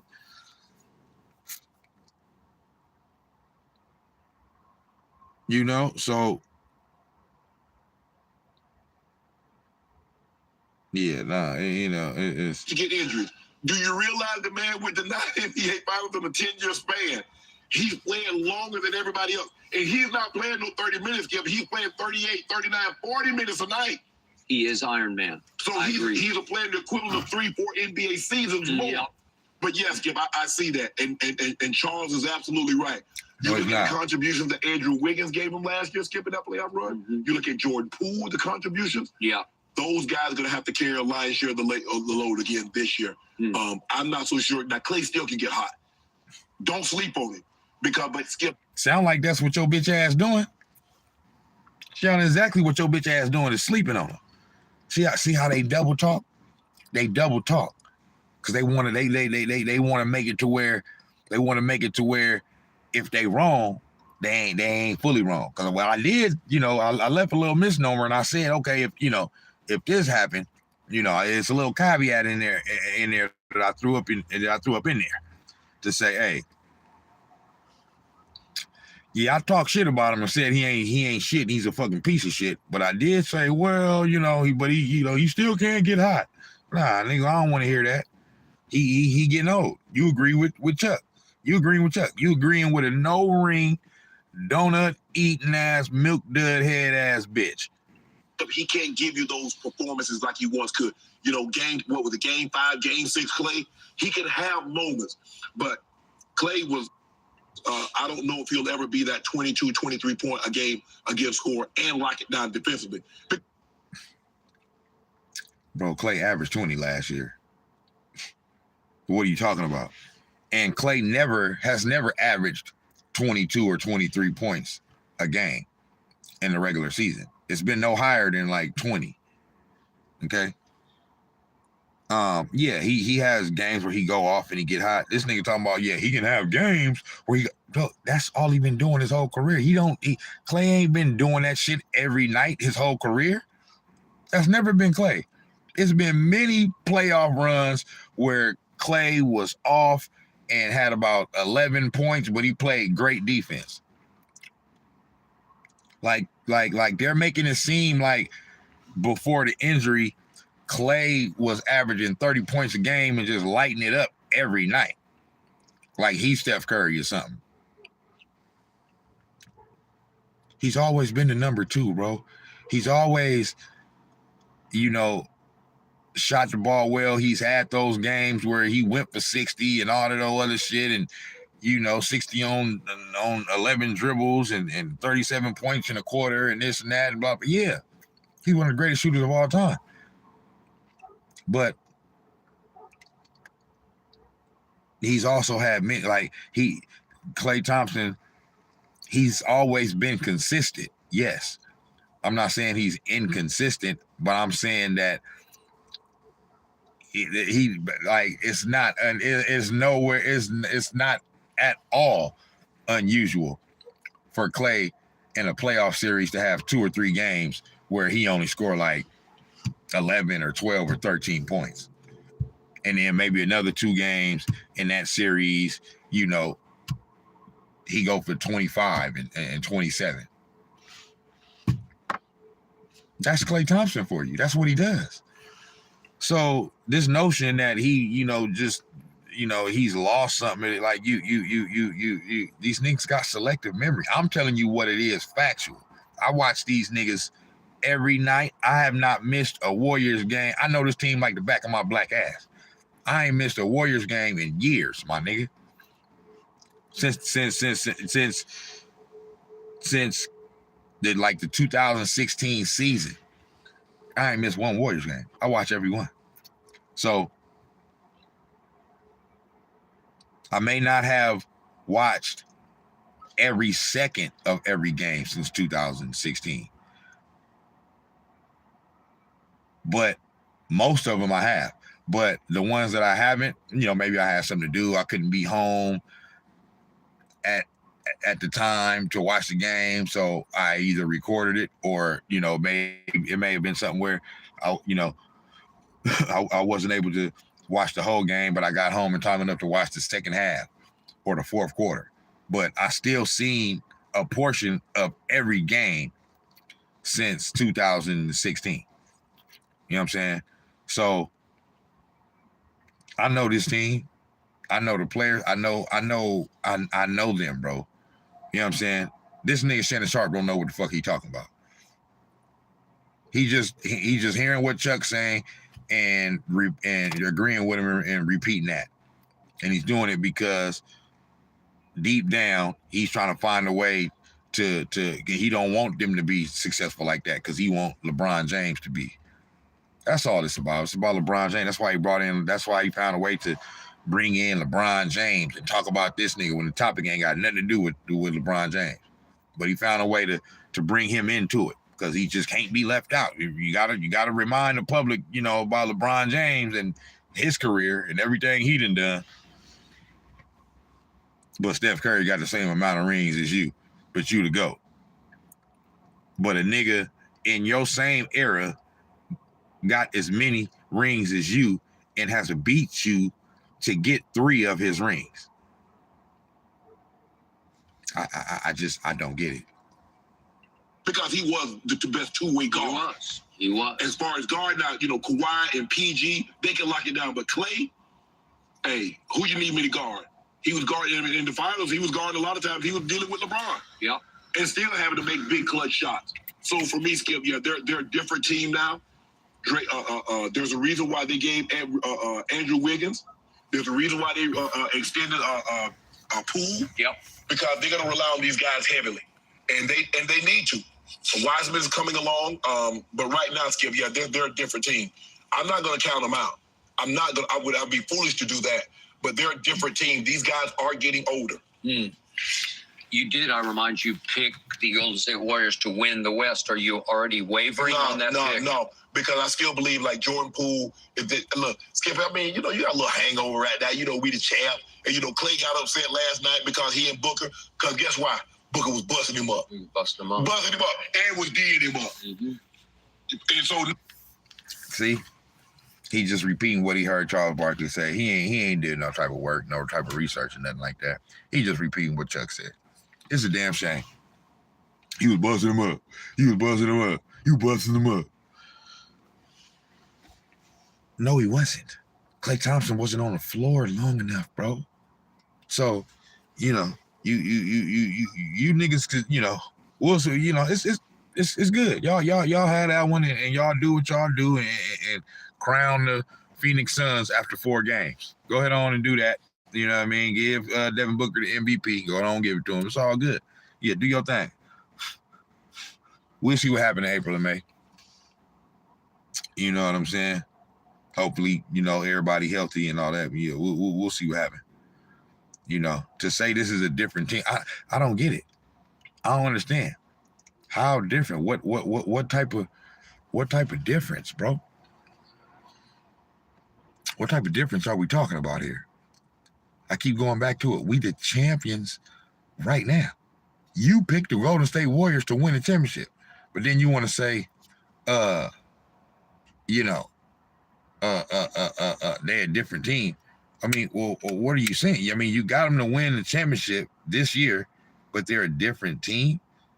So is it better that they're a different team? Or but it's not, because Chuck was saying it in a negative way. He wasn't trying to say it in a good way, in a complimentary way. He was saying it like, yeah, they old. They ain't gonna be able to do it again. So how can you agree with this nigga, but at the same time, in the next breath, say they gonna win the championship this year?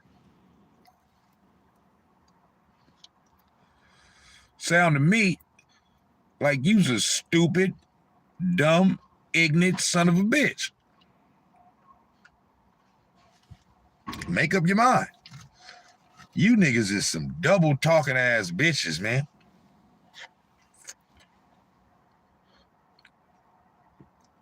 One sentence you say this, the next sentence you say the very opposite. You niggas is confused, boy. Nah, Clay had to resort. I got these. You got those, and I can't take those away. It's just like anything. You look at the animal kingdom with the old land, when they get old, we the champ. And Clay got upset last night because he and Booker. Because guess why? Booker was busting him up. Busting him up. And was D'ing him up. Mm-hmm. And so now Clay had to resort. I got these. You got those, and I can't take those away. It's just like anything. You look at the animal kingdom with the old lion, when they get old, what the young ones do, Skip? They attack them. The book said, "Oh no, bro. Oh no, I'm the new two in town now, bro. It's my show." He did. It was a watershed moment for 2 guards, and yet I think they really love it. For in game 4 of the season. That's what we really doing this. This is what we doing.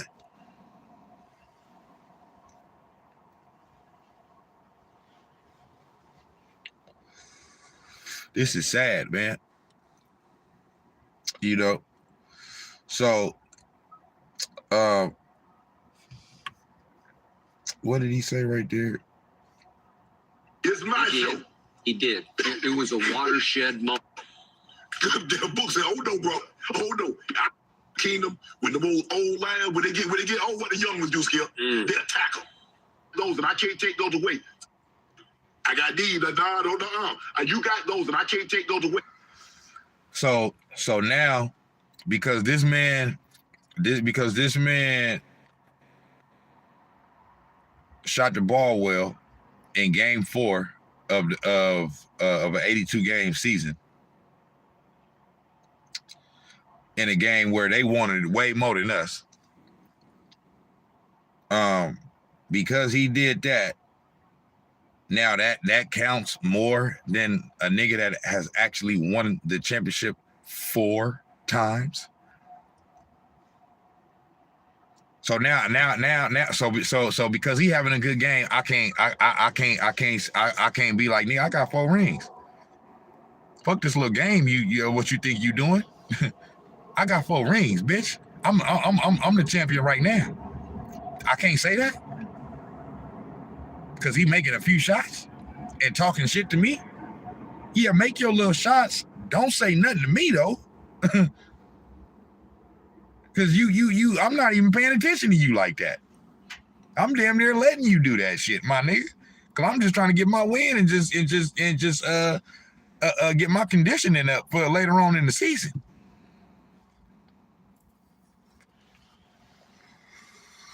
Nigga, I'm using this game to get in shape, bitch.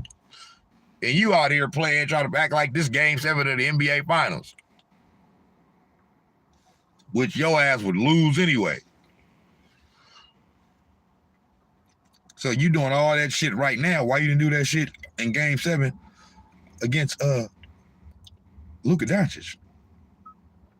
That's when we needed to see that. All that trash talking. Bitch boy. Yeah. Yeah. That if I'm Klay Thompson, that's what I would have said. I would have still, threw up this quattro on him. You know what I'm saying? But I would have said, I got 4 rings. And while you doing all that talking, why you didn't do all that talking in game 7 against Luka? Yeah. Yeah, why you didn't do that then? So you need to worry about him. You don't even need to worry about me, brother. Yeah, that's what I would have told him. Yeah. You would have shut right the fuck on up and keep going and make your little bitch ass shots, my nigga, but don't say shit to me. Yeah, you can make your shot, good game, but don't say nothing to me. You know what I'm saying? Why you want to do that for? Listen, man, if Klay Thompson would have stayed in that game, I wouldn't have been surprised if he would have went for 30 in the second half, nigga. Upset Klay Thompson is a Klay Thompson that them niggas don't want to see. I don't give a damn. So, but that's good. I'm telling you right now, you Klay Thompson, you just woke up a motherfucking beast, boy. Yeah. So yeah, he can't wait the next time to see you, boy. To put foots all over your ass. You know. Wait, Skip, it's just like anything. You look at the animal kingdom with the old lion, when they get oh, what the young ones do, Skip, they'll attack them. The book said, oh no, bro. Oh no. I'm the new Cougar in town now, bro. It's my show. He did. It was a watershed moment for 2 guards. And yet, I think they really love and respect each other off the floor, but they really got into it. What Book is saying, when I came in, I spoke glowingly about Klay. Yeah. He's one of my favorite players because we play the same position. That is correct. And, I've tried to do it. But Devin Booker is like, hey, it's my turn now. We saw Kobe do that to Mike. When he got his chance to get Mike, still when Mike was in Washington, he got him 50, he dropped a double nickel on his dome. This nigga said when Mike was in Washington. Bro, that wasn't Mike. That nigga was just playing, bro. He just needed to scratch an itch and wanted to continue to play basketball. He was the owner of the team, or the half owner, a part owner, or whatever. He said, man, I need to go down there and go play. Help these niggas out a little bit. I don't give a fuck if we don't win it. I'm not even tripping on winning it and all that. I just want to go play some basketball. And you gonna say, now, the competitor in Michael Jordan, was he trying to still compete against Kobe? While he was with when they played, and is he gonna still have that competitive fire? Of course. But come on, man.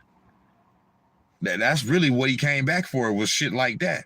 Was just to have them little one-on, like, this nigga brought up Jordan with the Wizards and gonna try to compare that to, man, that Jordan wasn't playing. He wasn't trying to do, he was just playing.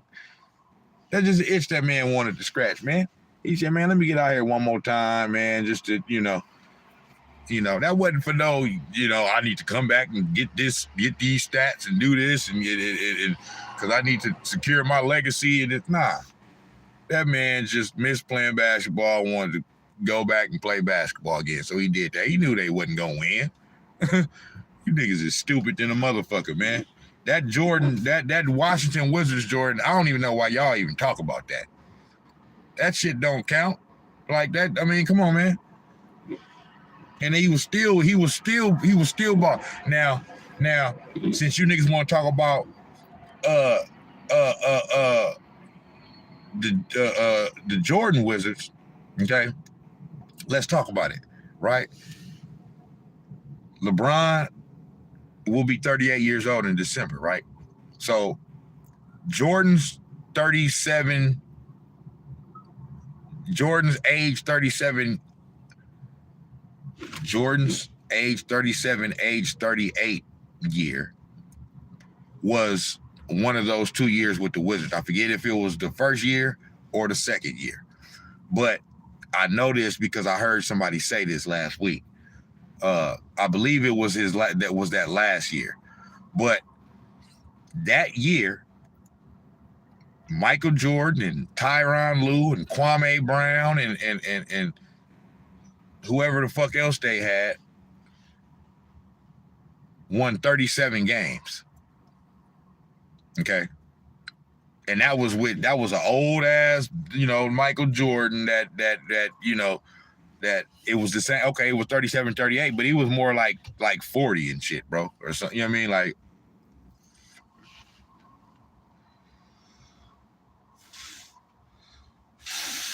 so they won 37 games. I say that to say, for all you bronze sexuals, if LeBron James can't win at least 37 games this year with Anthony Davis, okay? Because Michael Jordan ain't had no damn Anthony Davis playing with him on that team. Okay? So if you can't do this with Anthony Davis and win at least 37 games, don't come talking to me about no damn GOAT shit. He already ain't the GOAT. I don't even need that, but I'm just saying, just as extra, just as mo stamps.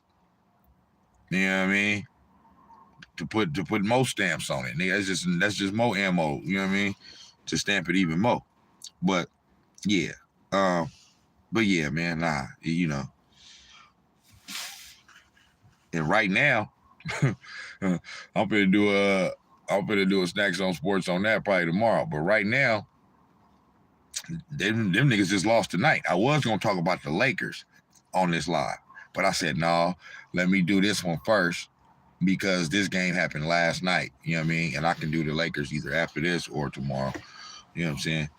Because they're gonna be talking about these niggas all day. You know what I mean? These niggas lose, win, whatever the fuck they do, they gonna talk about them niggas all day. Now, Russell Westbrook, I ain't even gonna talk about it. Cause I'm gonna do a whole live on it tomorrow, so I ain't even gonna talk about it. You feel me? But yeah, man, these niggas don't know what the fuck they be talking about, man. Snax on Sports, man, they need to give me a couple $1 million, man, to have me on airways talking my shit. You know what I'm saying? Cause I'm gonna tell how the motherfucker is, dog. Yeah. He got him good. I hear you. I don't often agree with Charles Barkley, but I thought he nailed this one, and I appreciated his candor and his guts to go out onto a limb because Clay and Draymond are not gonna love this. Right. He went out on a limb? Man, he ain't go out on no fucking limb. He said something stupid like he always fucking do. Now he went out on a limb and he got courage because he said that Klay Thompson and Draymond Green is getting old and they in decline. That's profound. That's groundbreaking. Draymond is sort of his quasi-teammate at TNT, right? Right. Way to go, Charles. And then he made the insightful point that you just made and reiterated. He said, I think you saw tonight, he's like, this young guy's kicking my ass. That's what Clay was saying. And Clay lost it for a moment. And by the way, Clay doesn't look, he doesn't look. This guy's kicking my ass. Now I need to get mad and nah, bro, that's not how it worked, bro. I mean, that can be how it worked, but that's not what it was. Anybody that was watching the game, if you actually watched the game, you know that's not what it was. This is something that happened or something that was said. Before that, there was nothing. And then all of a sudden, Clay just turned up. You know what I'm saying? And they start jawing, and they kept going back and forth. And then, it just got in more and more amped. That's all it was.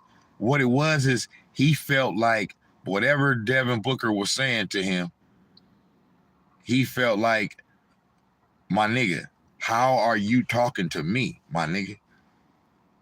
He felt disrespected in some way. Not because he was making shots. It's whatever he said to him. You know what I'm saying? That's what it was, bro. He don't give a fuck if you making shots. You making sure you're an NBA player, you're gonna make shots. You're a great player, you're all-star, you know, you're all-star. You're gonna make shots. You know what I'm saying? Like, y'all niggas act like Klay Thompson, who's been in the league since 2011, you know, he's been in the league for 11, 12 years now. Like, he's never had games where there's been a player that essentially bust his ass or scored a lot of points on him or whatever. It's happened before. He never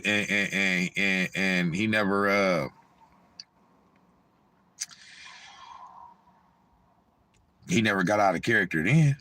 So why would he now? This was more of like a seniority kind of thing. Like young nigga, you need to respect me, my nigga.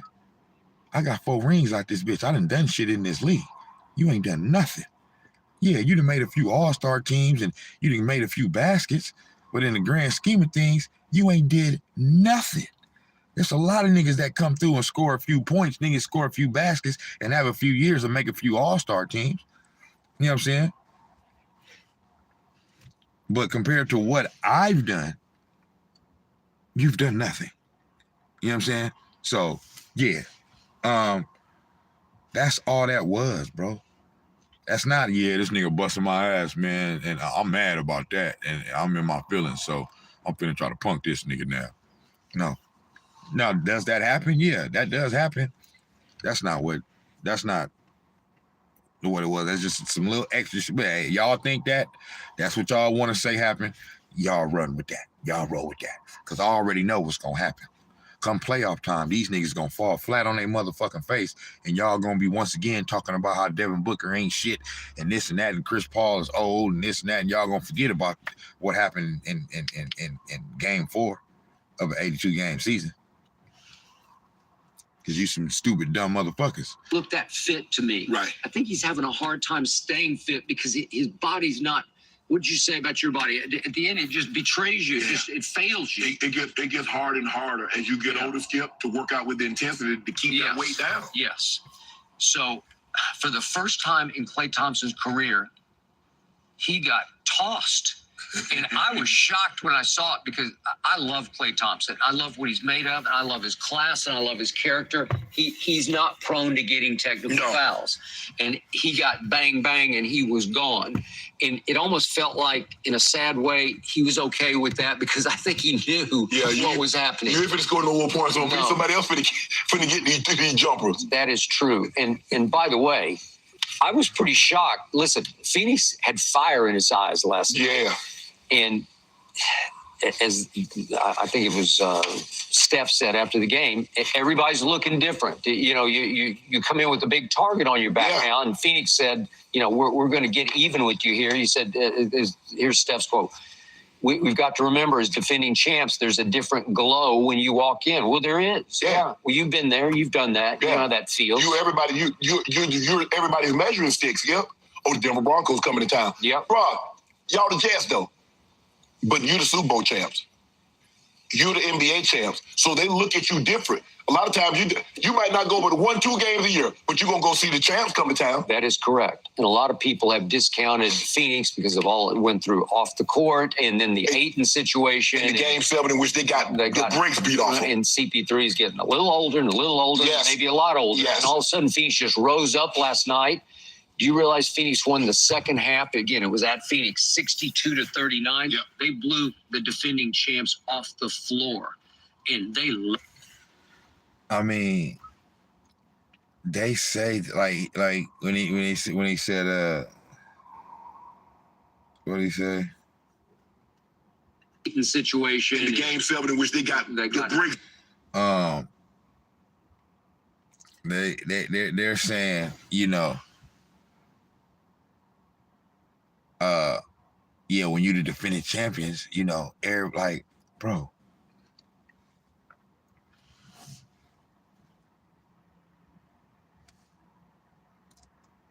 1, 2, 3, 4. They have 4 rings, bro. They've been through this. This is not the first time they're playing as defending champions. One time, they even went back-to-back. They even won a championship the year after they won a championship before. 17, 18, back-to-back. So, they got some history in being defending champions, my nigga. You know? Now, I know it's a different. So when he say different, they're different. If he wants to say that they're different because, okay, the guys that have 1 ring now, this is their first time being defending champions and this and that and blah, blah, blah, blah. Okay. Fine. But they won it already, though. So once you've proven you can do it, you know you can do it again. Whether you do it again, that's a whole different story. But you know you can do it again, or at least you know what it takes because you've done it. So to say that and act like, you know, they don't understand that maybe like I said, Jordan Poole is going through it for the first time. Moody is going through it for the first time. Kuminga, Wiseman,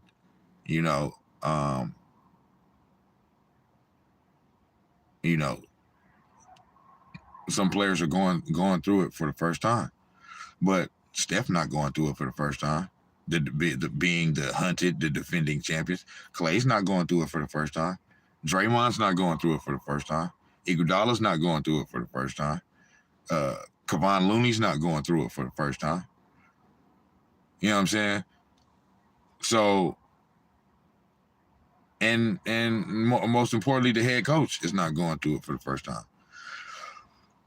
So they know what they're dealing with here. No one's panicking after this little punk ass loss to the Phoenix Suns. There's no panic, bro. That's really what this whole live is about. There's no panic. These niggas want y'all to think that there's panic and there's this and that and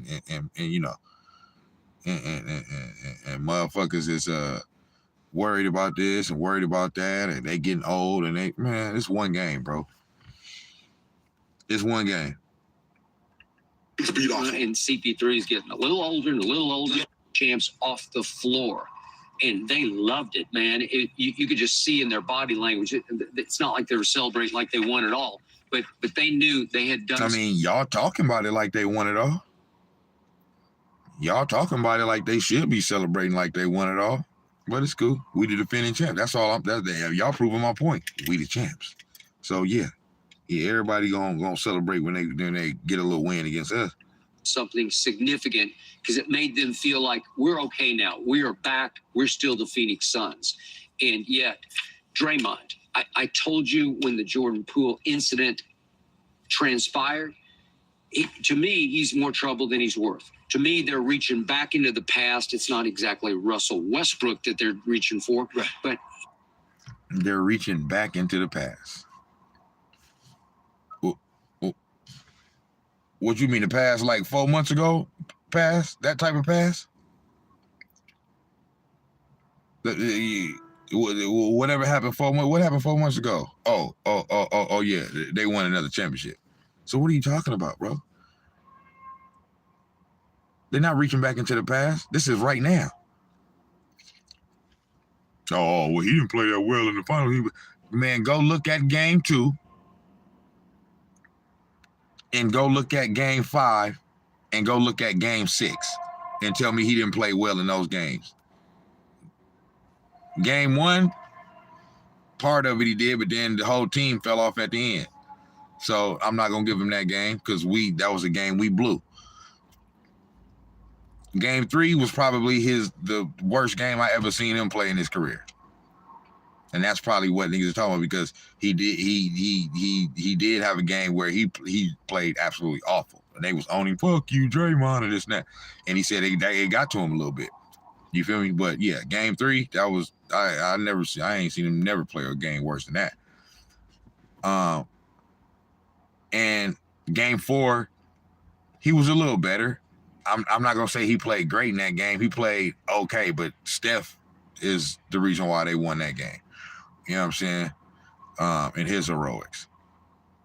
So in game 1, he played okay. Game 3, he played atrocious.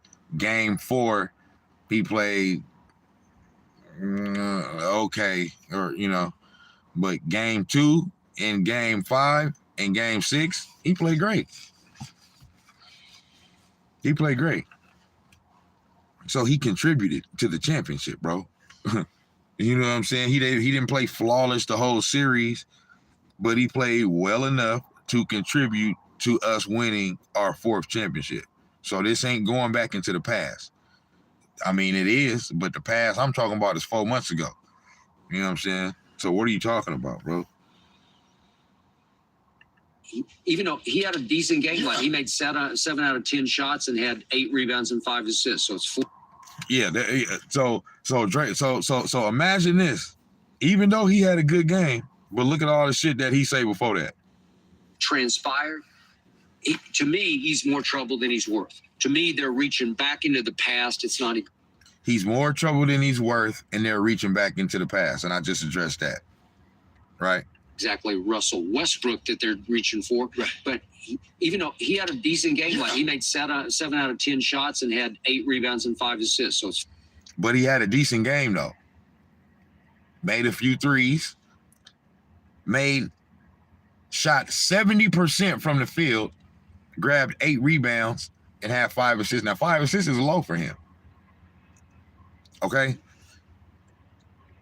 But he's falling off. He ain't shit. He's a piece of shit, and he's more trouble than he's worth. So even though your eyes see last night that he probably was the best player on the court, you still gonna say some other shit on national TV. Okay. It's 14, 8, and 5.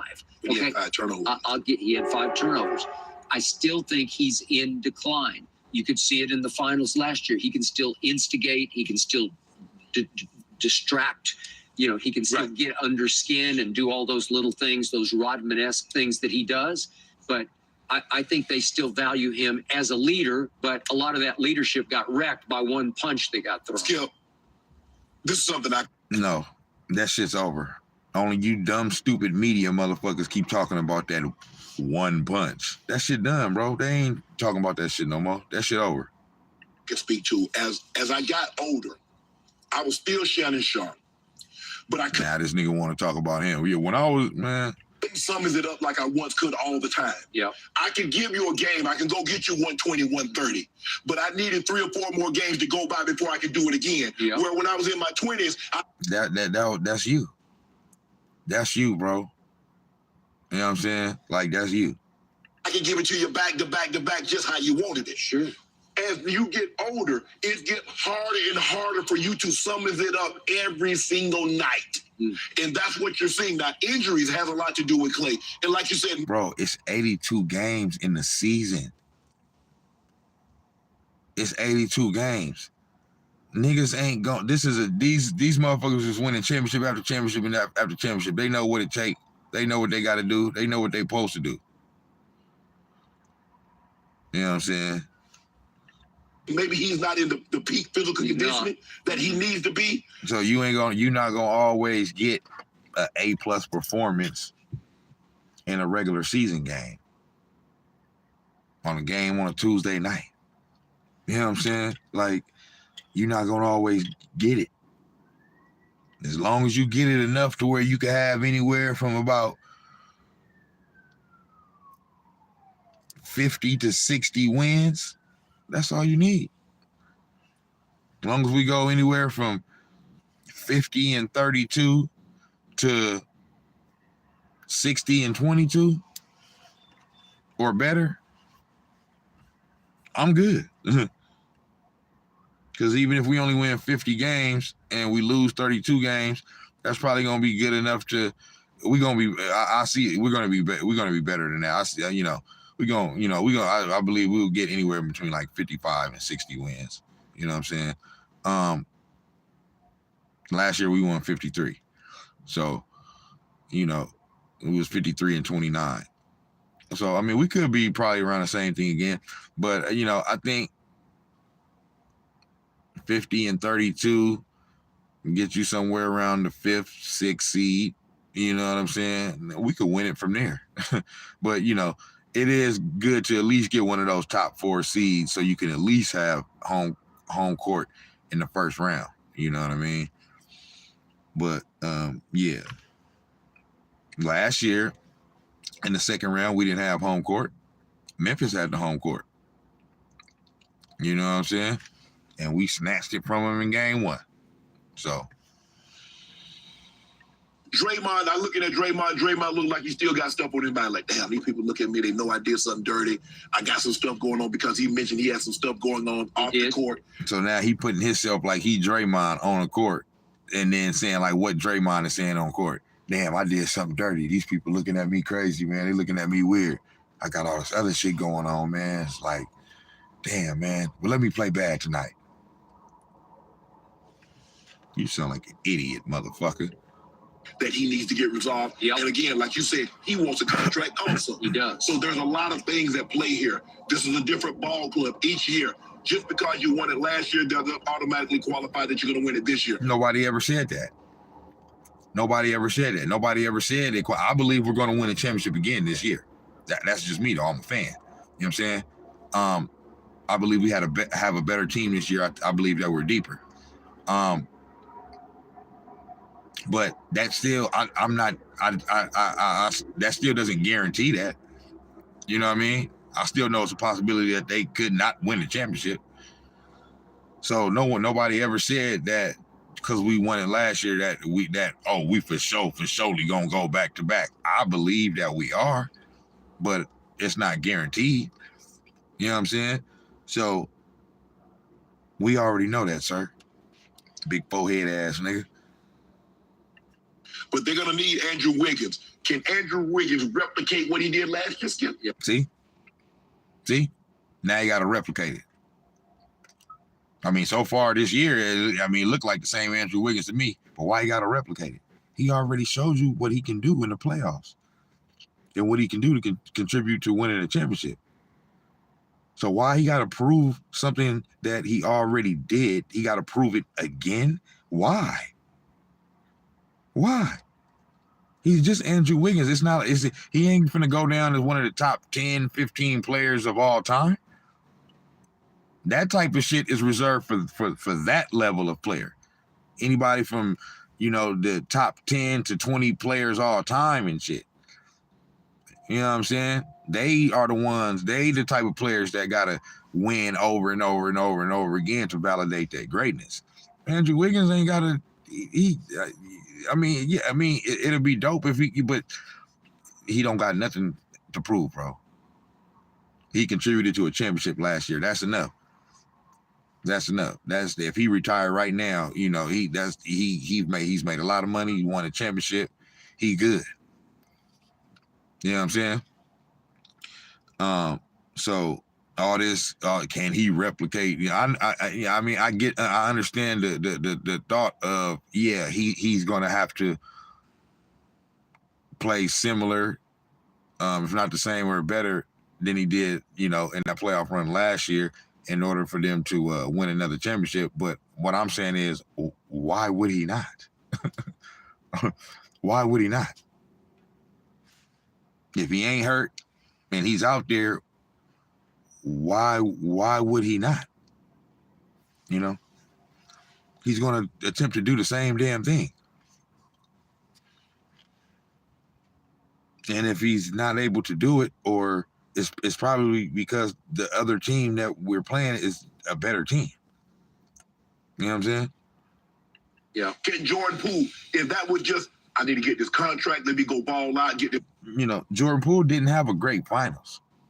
He had a moment or two, but it didn't start off good for him in that finals. It was starting off like they was saying that after the first couple games, they were saying like, Jordan Poole looked like he don't know what to do out there. He lost and this and that and blah, blah, blah. And they, this defense is stymieing him and all this other shit. And as the series started to go along, he started to get loose a little bit more. But he never had really one of those breakout Jordan Poole games that he had like against Memphis. You know what I'm saying? Or like in the first round against Denver. Like I said, most of his damage came in the first and second round. You know what I'm saying? And then yeah, he played about average how Jordan Poole should play in the Western Conference Finals, but he didn't really do anything. You know, he didn't, you know, in the first and second round, he was having 30-point games and all that shit. He didn't do that. And he may have done, I can't remember the third round, you know what I'm saying? I don't believe, you know what I'm saying, he did. I remember for sure he did it in the first and second round against Denver and against Memphis. And I remember for sure in the finals, you know, he played okay. Because it's a few games where he didn't, it was similar to Draymond, a few games where he didn't really play well, and then other games he played okay. And then as the series started to go along, he did just enough to be able to contribute and make a shot here or there, you know what I mean? In that game 6, everybody contributed. You know what I'm saying? But yeah, he Jordan Poole didn't play exceptionally great in that series. Jordan Poole played about as good as Klay Thompson played that series. They played about even. You know, Klay Thompson had, you know, 1 or 2 20-point games or something like that. But I'm saying overall, I feel like their contribution was about even. The second best player in that series was Andrew Wiggins. Period, point blank. You know, so this contract and the rest of my laurels. So it's just a lot of the shit that they say, it's just over exaggeration, and it's just talk. It's shit that it's not even factual. You can't even prove it. It's not, you know what I mean? Like, they just be talking, you know what I mean? But, you know, it's what they got to do. It's what they get paid to do, is talk. Does he continuously get better? Does Andrew Wiggins continuously get better? Yeah. It took him 8 years to get to this point. Is he satisfied? Okay, so you first guessed the Tampa Bay Buccaneers winning the championship and saying, let's run it back. Everybody's coming back, and they all came back. And it wasn't quite the same last year, and it's definitely not the same this year. No. Are the Golden State Warriors in danger of becoming last year's Tampa Bay Buccaneers? Maybe, except the difference is in the pipeline are Kuminga and Wiseman and obviously Jordan Poole. So now they wanna, it's just ridiculous, bro. You know, they trying to compare, because the Tampa Bay Buccaneers, after they won a Super Bowl and everybody came back, and last year it didn't end in another Super Bowl victory, and then this third year, the way it's starting out, they still shaky, even though they're still first in their division. They're gonna win their division. Still, they may only be 9-8 this year. They still gonna win their division. You know what I'm saying? But yeah,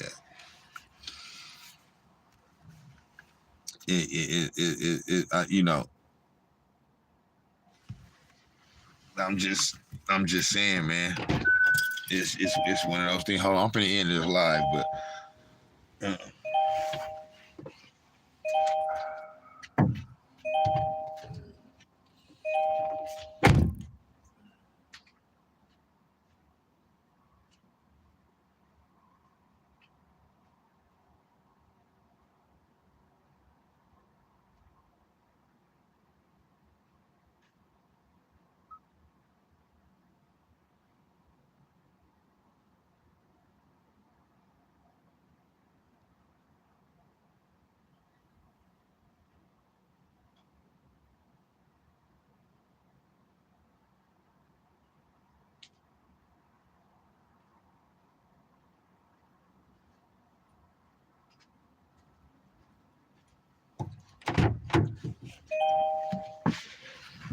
yeah, so now this man want to try to compare, you know, the Tampa Bay Buccaneers situation.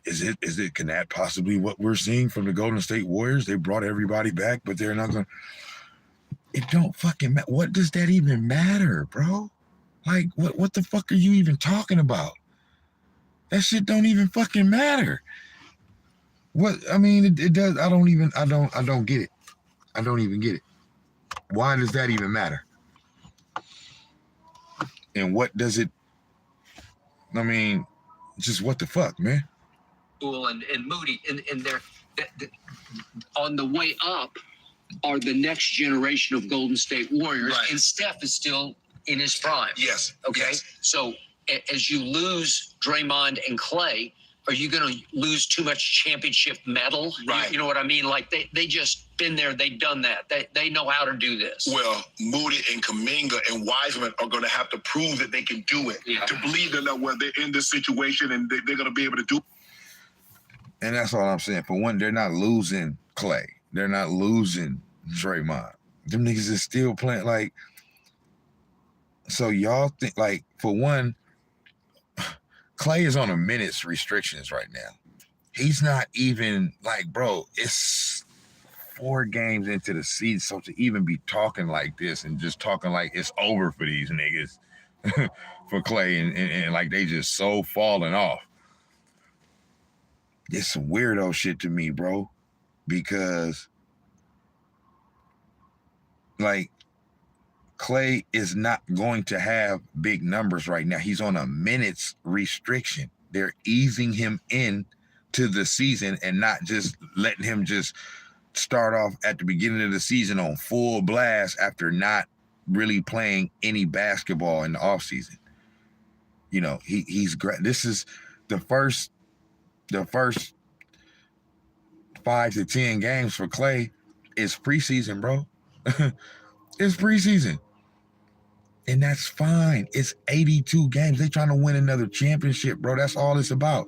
It ain't about no individual shit. Yeah, Clay when he play, he gonna want to get his numbers and get his stats and shoot well and make threes, and because that helps and it contributes to the team winning.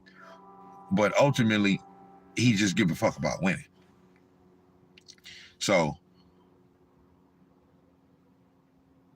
it's the beginning of the season. He's on a minutes restriction. It's going to be like that for the first few weeks to a month of the season for him. So you like numbers is going to be down because minutes are down. You know what I mean? I just don't get it. I don't see why they don't see that. You know, like I said, maybe because they feel like it was a quote unquote big game because it was against an opponent that is a supposed championship contender, you know? So, you know, but still, even at that, I could even see having this type of reaction after this game if it was the second or third time after we played Phoenix this year. You know what I'm saying? And every game they've been giving it to us in the regular season, and maybe we won one of them, but they won the other 2, and even in the one we won, you know, we struggled to win, and then one of the ones that they won, they blew us out, and the other one, they didn't blow us out, but they still kind of maybe controlled the game throughout, you know what I mean, and won pretty convincingly, that type of deal. And then you say, man, after 3, you know, and you know, after 3 times playing them, and after it's been, you know, half the season and have went by or something like that, then I could see you saying something like this, bro. But this is the beginning. This is preseason for Clay. He literally only played in one preseason game. You know what I'm saying? One literal preseason game. And so that was like really nothing. So right now is his preseason, bro. So he ain't falling off. He just ain't playing a lot of minutes right now. That's going to increase as the games and days and weeks and months go by. He needs to be ready for the second half of the season going forward. Right now, it's you know, we got enough to keep us afloat and stay, you know, probably a top 4 seed in the Western Conference, you know, until the end of the season or whatever. But yeah, Clay not even barely playing, so I ain't like worried about him. And then Draymond, I mean, to me, Draymond has shown no slippage, bro. I don't know what they're seeing. Draymond hasn't shown any slippage.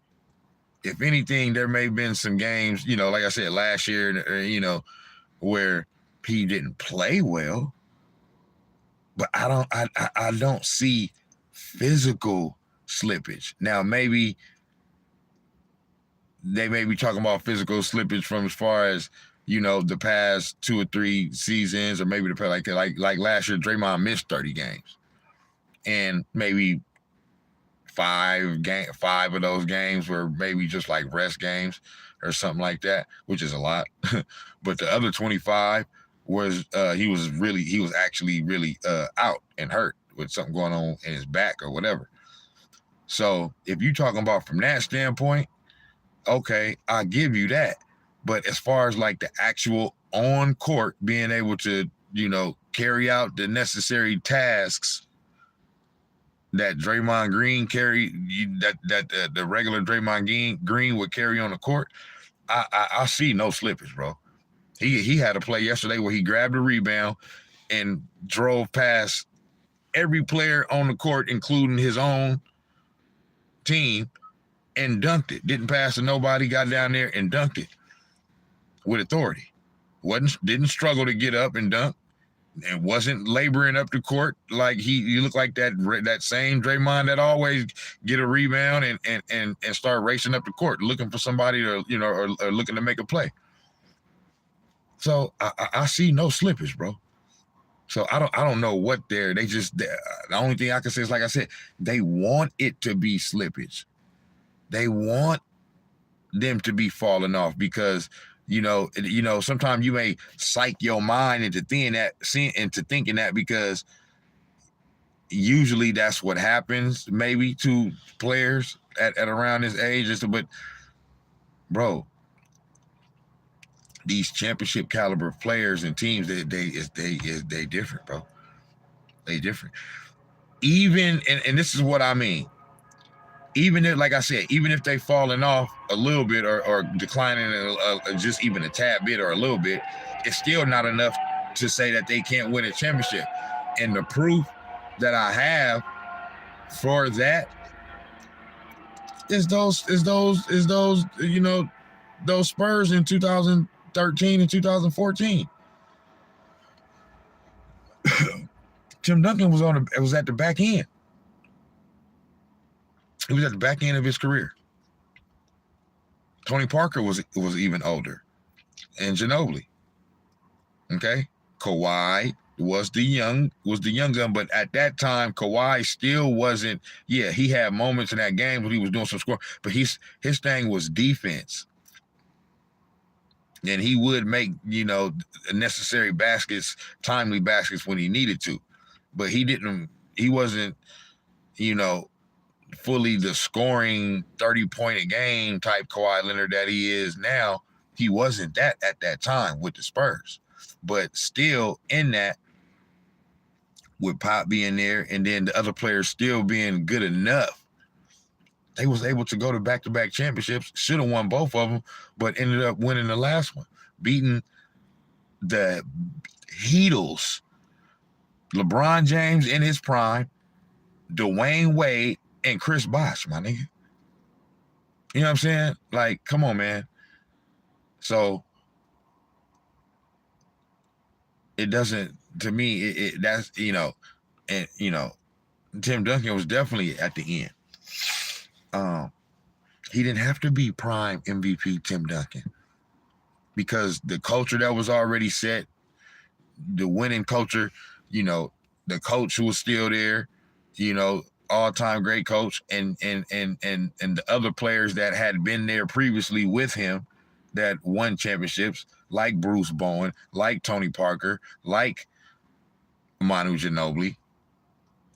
That's enough pedigree to spread around to everybody else that was new. The Boris Diaws, the Kawhi Leonards, you know what I'm saying? The whoever else was over there. you know, that was enough. It's the same with us right now. The pedigree that Clay and Draymond got, even if they are falling off a little bit, is enough. They ain't falling off that much, and even if so, their championship pedigree is enough to spread around to the others, to where it rubs off on them. It's already proven. They won a championship last year. Now they all got rings. Now they all got championships. Now they all experienced it. You know what I'm saying? So they know it's real and it's a possibility. They didn't just, oh, we grew up watching y'all and we seen it, you know what I mean, and we admired it. No, they're a part of it now. Jordan Poole, even though Kuminga and Wiseman and Moody didn't contribute a lot to the championship, they still, as a result of winning that championship with the others that had been there, Steph, Clay, and Dre, and Iggy, they're automatically connected to the dynasty because it connects the first championship even all the way back to the last championship. So it's all it's all connected. So, yeah, man, it you know, it's a long season, bro. So, you know, to be making all these proclamations, man, after this one game, it's bogus. But yeah, Devin Booker, yeah, you's a half-breed ass bitch, and yeah, man, you should have talked that shit to Luka Doncic in Game 7 last year in the second round. Maybe your ass would have won. You know what I mean? And so had that same damn energy in the playoffs this year. Had the same energy you had yesterday against Klay Thompson, because you might have to see him again at a much more important time. So yeah, you gonna have to keep that. You know what I mean? You gonna have to be exactly who the fuck you say you is, dog. Straight the fuck up. So yeah, it's like that. But Snax, of course, I'm gone, man. I'm finna go laugh and at these Lakers, because I've been talking to y'all this whole time and I ain't really got a chance to. They just lost tonight, so I ain't got a chance to really see exactly what it was or really what it is or what happened. You know what I mean? How it happened. So I'm finna go, you know, watch some post-game interviews and all of the other shit, see what motherfuckers is saying, and do it like that. You know what I'm talking about? I'm finna do a live on them tomorrow. I gotta also do a live on. I gotta do a week 7. I gotta do a week 7 recap as well about last week before week 8 start tomorrow night. Gone. Snax on Sportz.